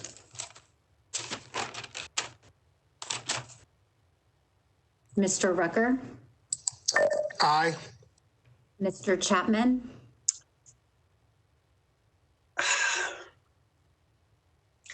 I'd like to move to the heel of the group. I'd like to vote last. Okay. Mr. Brassel? Aye. Ms. Stagg? Aye. And Mr. Chapman? I abstain. Okay. Motion carries. Mr. Rucker, I'll turn it back over to you. I do see several hands raised. So if you do have a question, please speak up. Otherwise, I will assume that might be a hand from a previous question. Mr. Rucker, I'll turn it back over to you. Thank you. We began a conversation about in item 4 in the line of duty program. I would like to open the floor again to conversation and considerations. Mr. Chapman, you made some really good points about the work that you've already started.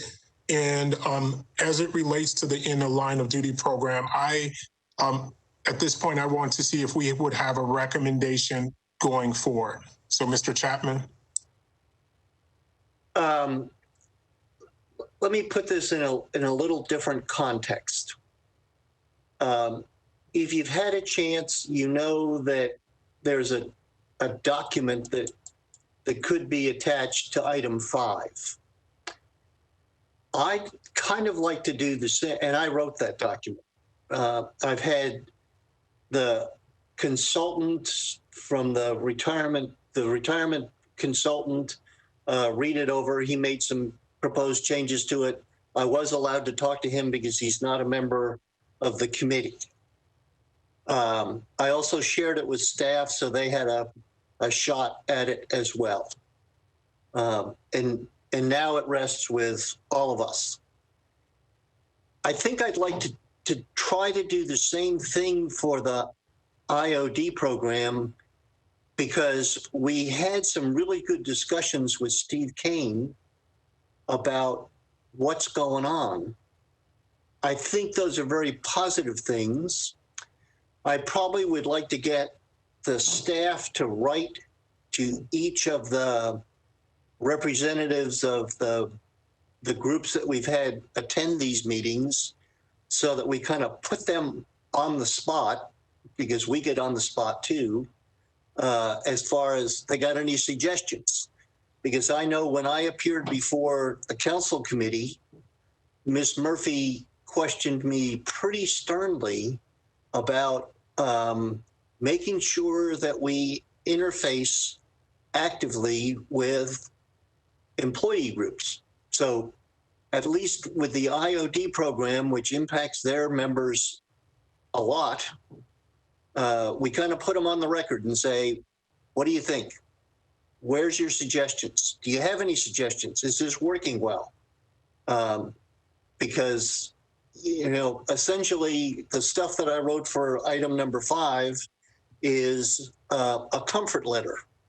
It says, here's the way this works, and it looks like it's working pretty well. Now, that's what I think. You know, there's plenty of opportunity for everybody to disagree with that. We have one more meeting unless we decide to ask for an extension. And I imagine there are 8 people in the HR office who are now cringing that I even said that. So I'd like to take a shot at something that deals with an analysis of the IOD program and put that in the same kind of format as the material on item number 5, because it kind of fits into our study side of study and formulating.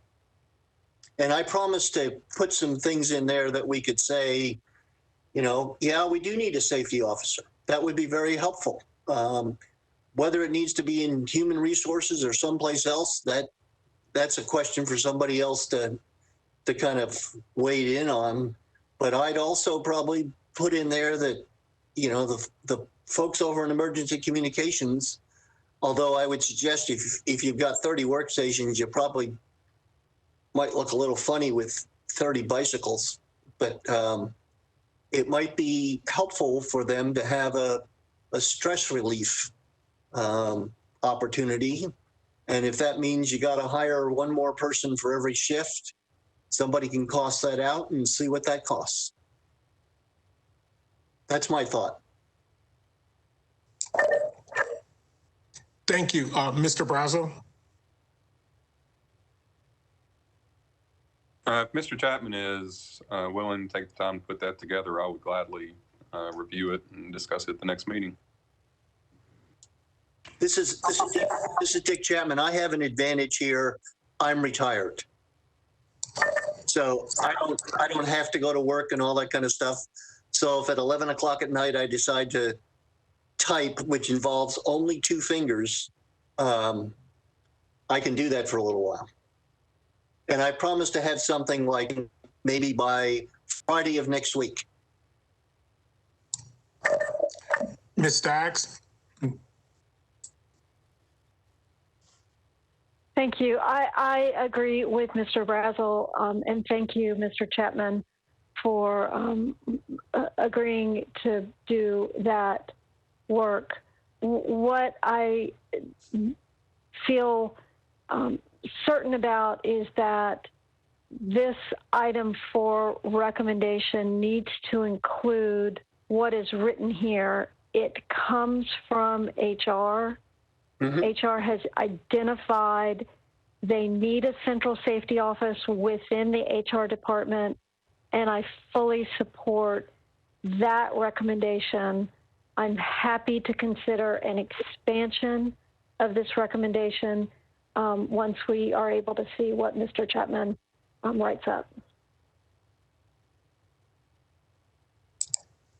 Great, thank you. And thank you, Mr. Chapman, for the work you've been putting into this already and the work that you will continue to do on this topic. So we will just wait that information before moving on and providing a recommendation. Are there any other questions or comments on item 4 before we move forward?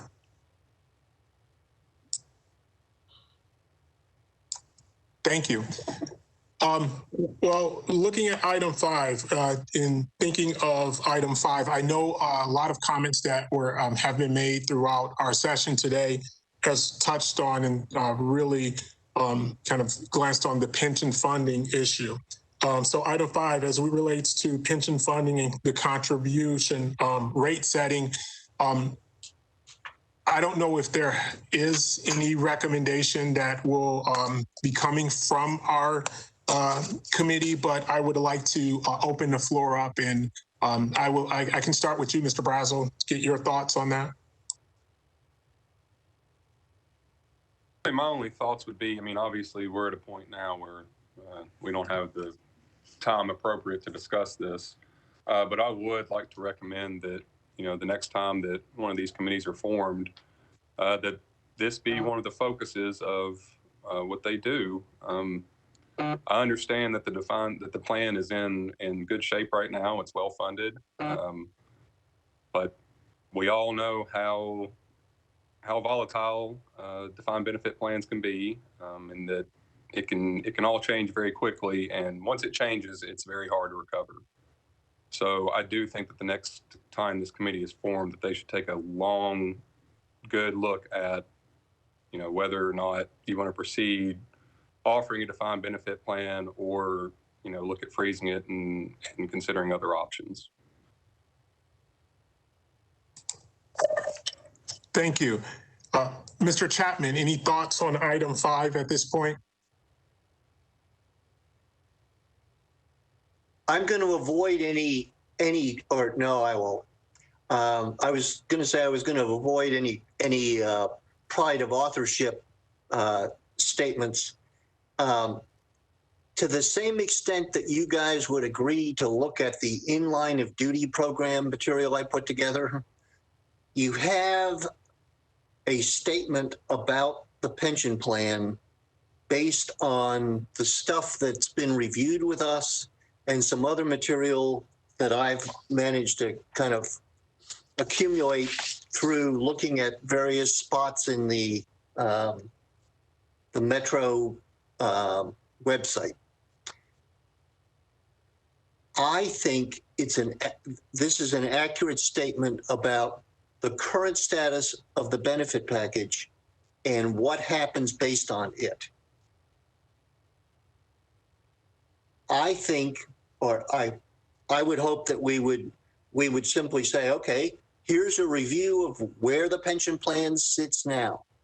If we want to add to that a recommendation that Metro needs to seriously consider an alternative benefit structure or an alternative delivery system for pension benefits, that's fine with me, but I think it would be advantageous for us to kind of meet the request that was given to us by the chief operating officer out of the mayor's office and the finance director to basically say, what do we think? And obviously, since I wrote this and none of the rest of you did, this is what I think. And I would like you to read it and see if it's something you can agree with or ask to be changed.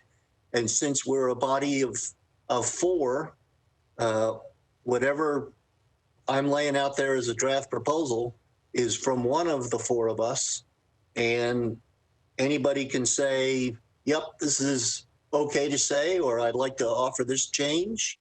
Or you can crush me and say, we're not saying any of this.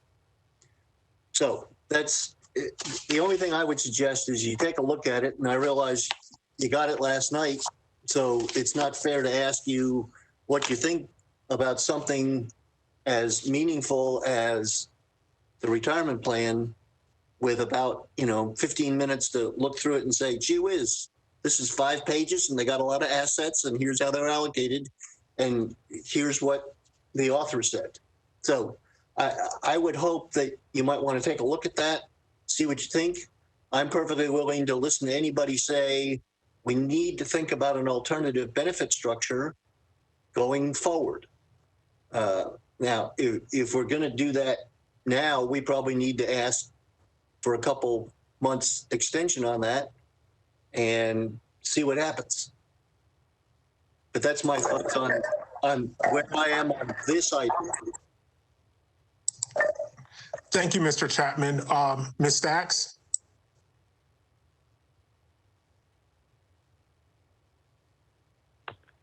I have 2 recommendations as to item number 5. I would like to add a sentence to the possible recommendation in cell D7 that simply reads, Metro's pension plans should be the subject of the next Study and Formulating Committee, which should be convened sooner than 5 years from now. As to Mr. Chapman's report, thank you. You have done an enormous amount of work for all of our benefit and for Metro's benefit, and I thank you for that. I think the next Study and Formulating Committee should have the benefit of your good work, and I would recommend, my second recommendation is that Mr. Chapman's report be included in the report we submit as a supplement so that future committees have the benefit of reviewing it.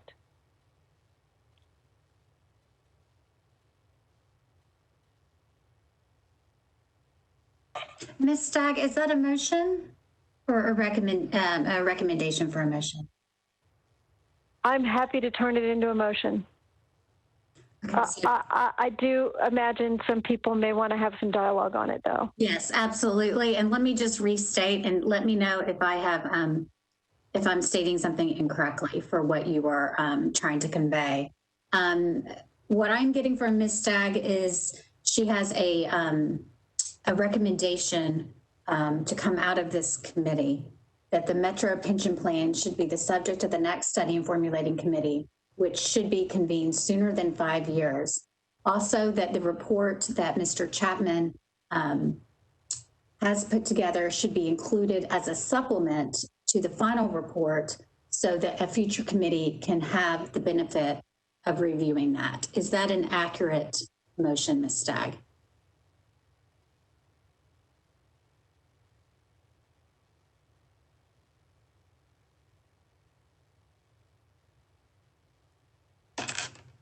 Ms. Stagg, is that, I don't know if you're on mute, is that an accurate motion? Review of the motion?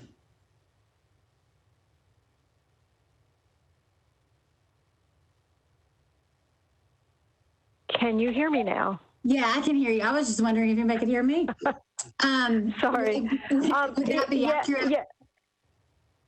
Okay. Yes, that was accurate with the idea that it would be put at the end of what is currently in cell D7 on our screens as the possible recommendation. Okay, so that is added to the cell that says no recommendation at this time. Metro's pension plan is well funded at more than 90% for the last several years, and Metro's actuarial strategy is sound. And then we would add Metro's pension plan should be the subject of the next Study and Formulating Committee, which should be convened sooner than 5 years, and that Mr. Chapman's report be included as a supplement to the final report so that future committees have the benefit of reviewing it.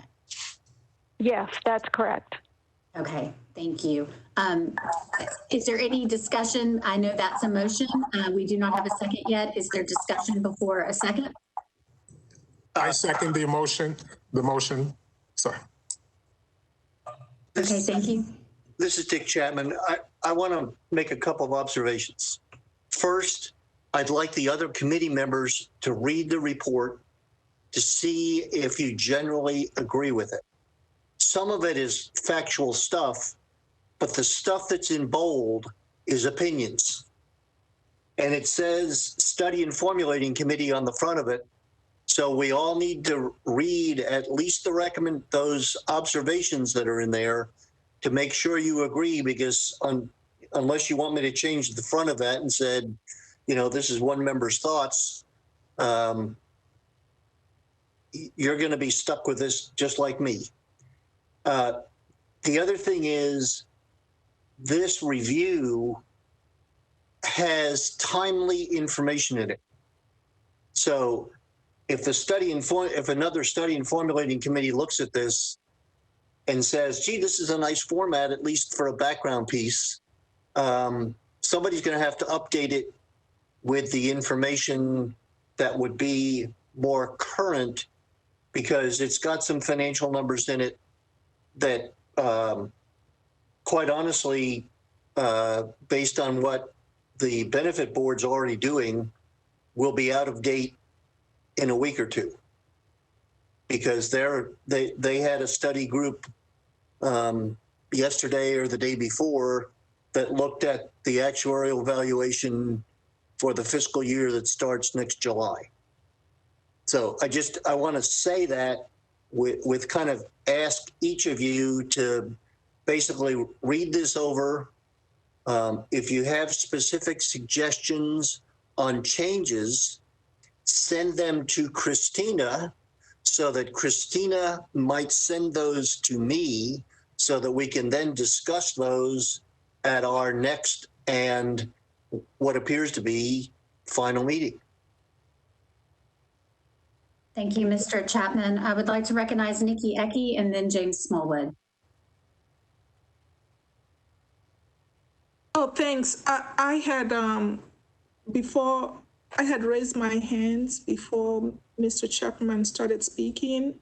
I was just going to echo what he just said, which is if the committee votes on this today, they will actually be adopting the document provided by Mr. Chapman in its current form. And so that the committee may want to wait until they've had the opportunity to review the document in full before they vote to adopt it. Okay, thank you.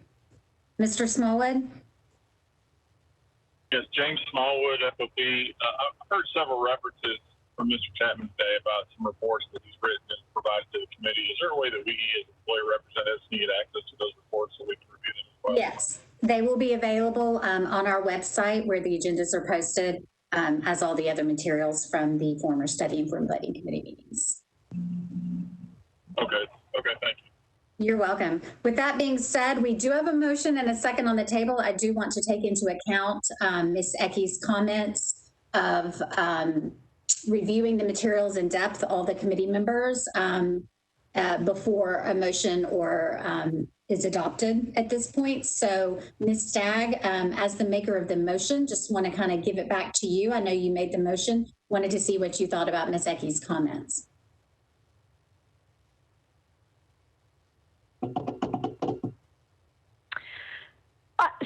So, Mr. Chapman, I've looked at the very fine document you put together. I was up pretty late last night myself.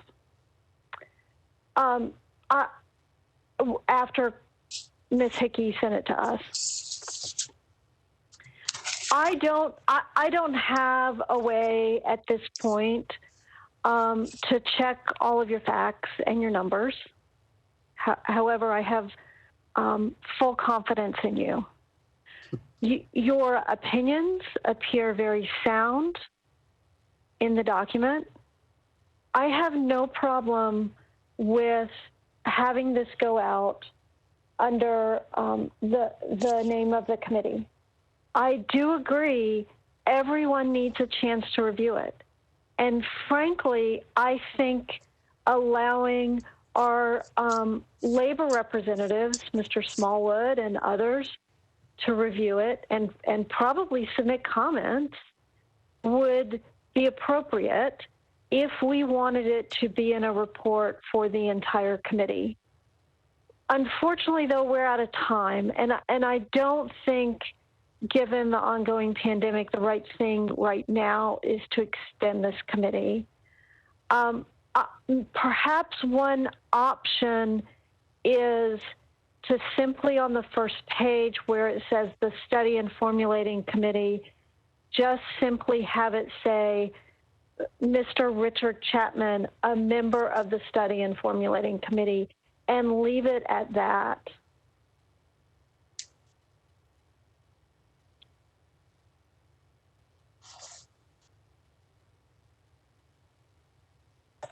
Mr. Chapman, you have your hand raised? Yeah, I do. First of all, I don't think we're out of time because I think that Christina's trying to schedule another meeting. Unless I'm mistaken, she's asked about a meeting the first week in February. Yes, Mr. Chapman, that is correct. We will have one last meeting for the duration of the 1 year period at this time. That is looking at February 4th at 1 p.m. So yes, there will be one more meeting of this Study and Formulating. So, and quite honestly, I don't feel comfortable with the committee avoiding taking a position on this matter.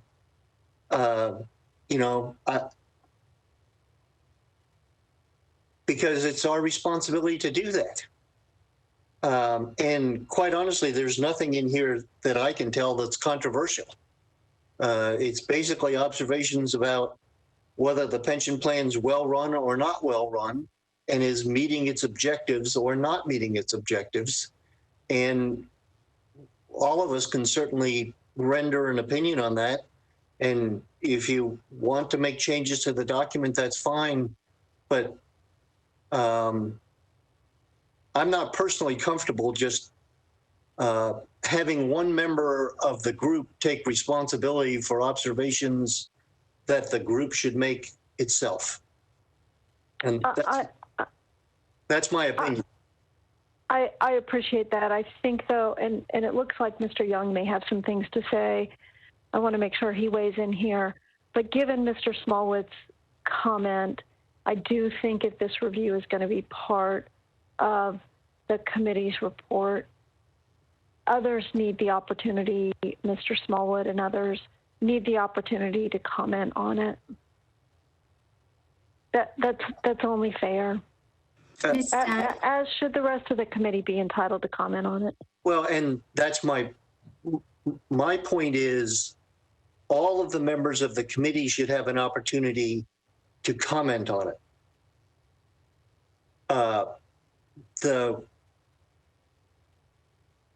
If there's something that's factually inaccurate in the opinion of the people who represent groups of workers, I think that's fine. I've read over some of the recommendations that have been made in the past about the benefit package and those kind of things, and the And also, quite honestly, the way this is going to have to work by going through the benefit board and going through the council. Mr. Smallwood doesn't have any problems expressing himself. And that's exactly the way it should be. But we have a responsibility, I think, to express what we think together, all four of us, as far as how well the pension is run and basically the characteristics of that. And this document does not address, for example, whether or not the benefit offered through the fire and police program is completely adequate. It does make observations about it being funded and that kind of thing, but it doesn't get into the issue of, is the benefit completely improperly structured? No, it doesn't do that. And I imagine that Mr. Smallwood has observations to make about that. So I would hope, suggest, however we want to do it, is that everybody would take a shot at looking this over and seeing if we can basically agree that it's worthwhile to do. And we'll have somewhat the same thing available to us at the next meeting, dealing with the IOD program. Unless you don't want me to do that. I'm done. Thank you, Mr. Chapman. I do want to note that there is a motion and a second on the that is out right now. Ms. Stagg, I do note from your comments that would you like to continue with this motion in the second, or would you like to table it until the next meeting after a thorough review from all parties of the materials? I think we need to hear from Mr. Young, please. Okay, thank you. Mr. Young, you are recognized. Thank you, Kim. I guess, Mr. Chapman, of course, we're going to go on the site and pull this report and review it. But have you had the opportunity to review last week's special session of the benefit board where the pension plan report was reported on and the status of the plan? Have you had a chance to review that? Just a second, I had to unmute myself. No, I have not. I've been promised that that would be sent to me, but I believe that the session that the board conducted was a work session as opposed to a regular session, and I'm unsure of the status of those documents. You may have attended that meeting virtually, and you may have access to the materials that is the valuation that was presented, or the draft valuation that was presented, but I do not.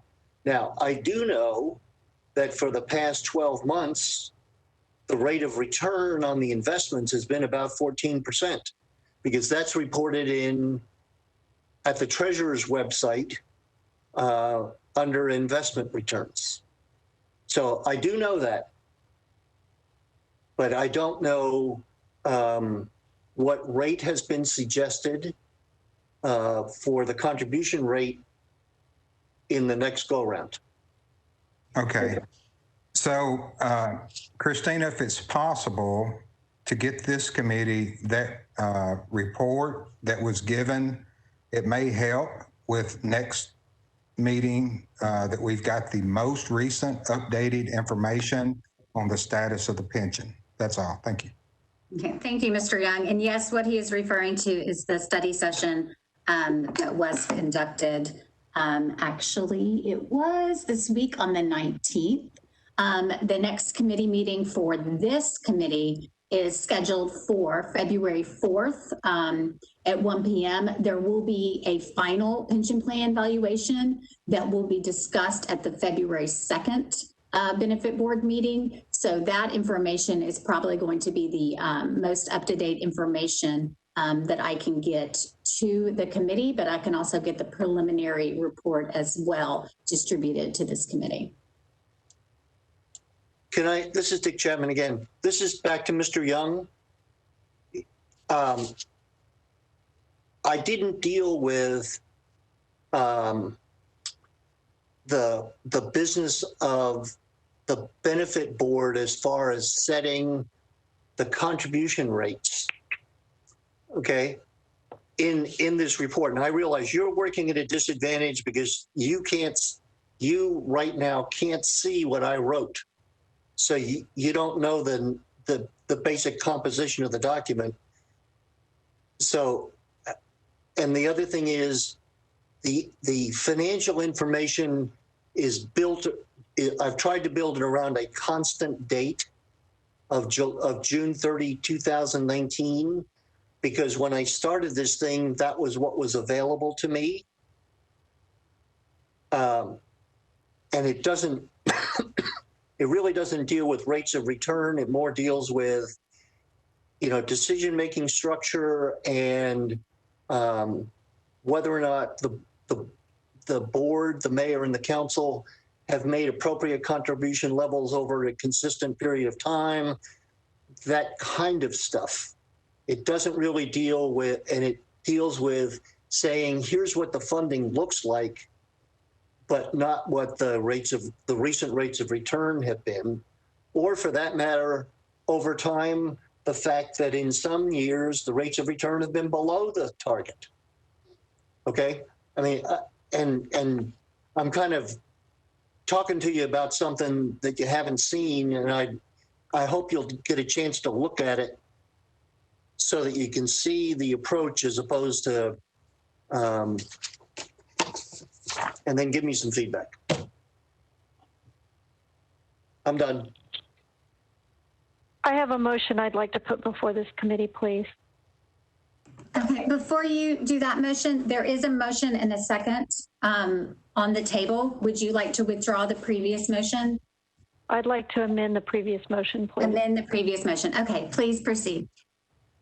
That right now we approve as the recommendation on item 5, that it read, no recommendation at this time. Metro's pension plan is well funded at more than 90% for the last several years, and Metro's actuarial strategy is sound. Metro's pension plan should be the subject of the next Study and Formulating Committee, and we recommend that such committee be convened sooner than 5 years from the last date it was convened. That's my motion. The purpose is to take care of item 5, and then we can put on the agenda for February 4th Mr. Chapman's report. But I think we need to close item 5 right now. Okay, is the seconder of that motion, which is Mr. Rucker, agreeable with the motion as it is stated in D7 with the addition of Metro's pension plan should be subject of the next Study and Formulating Committee, and the recommendation is to convene sooner than 5 years? Yes, I am in agreement with the amendment of that motion. Yes, thank you. Okay, so we have a motion and a second. Is there comment or discussion?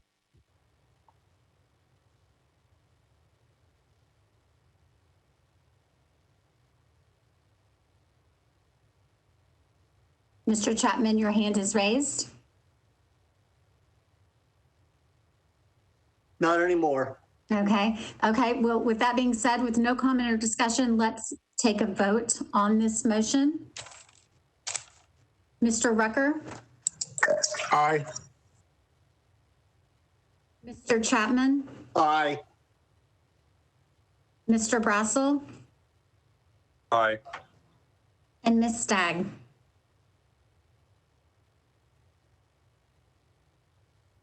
Aye. Thank you. Motion is unanimous.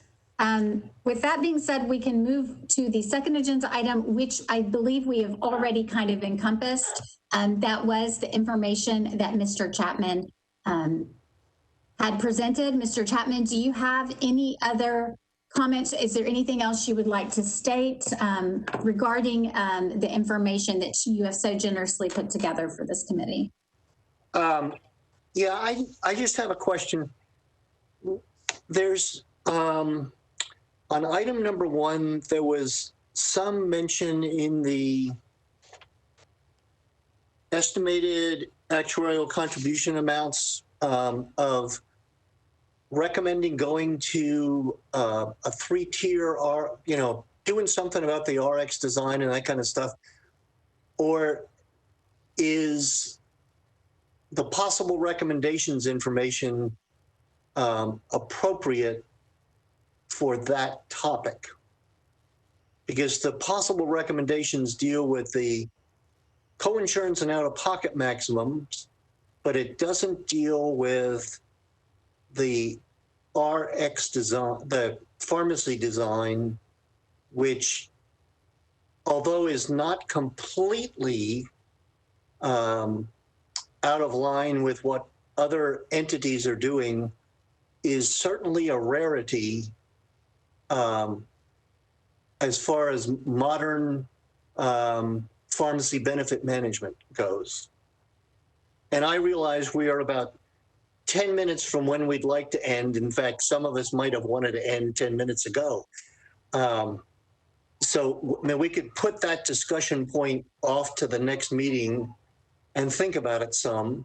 But the pharmacy benefit design is really kind of out of sync right now with what most other health insurance plans provide. We could go on record as recommending something, or we could just leave it alone. That's all I got to say.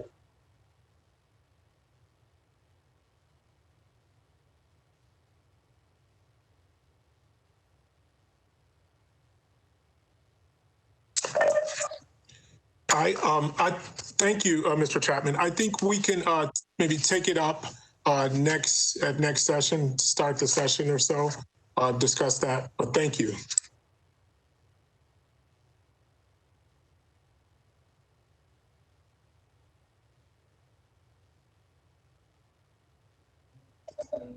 Thank you, Mr. Chapman. And the pharmacy tier can be a separate item for recommendation if the committee chooses. Mr. Chapman, your hand is raised. You are recognized. Do we have anything else that we want to do today? I was going to make a motion to adjourn, but I'll make that and look for a second. I second that we adjourn. All in favor, say aye. Aye. Aye. Thank you, everyone. Thank you all for a great discussion, and I appreciate all the information that Mr. Chapman has compiled, and it will be out on the HR website. We are looking at a February 4th, 1 p.m. date for our final meeting. So thank you all, appreciate you all, and hope you all have a wonderful weekend. Thank you. You as well. Thank you. Bye-bye.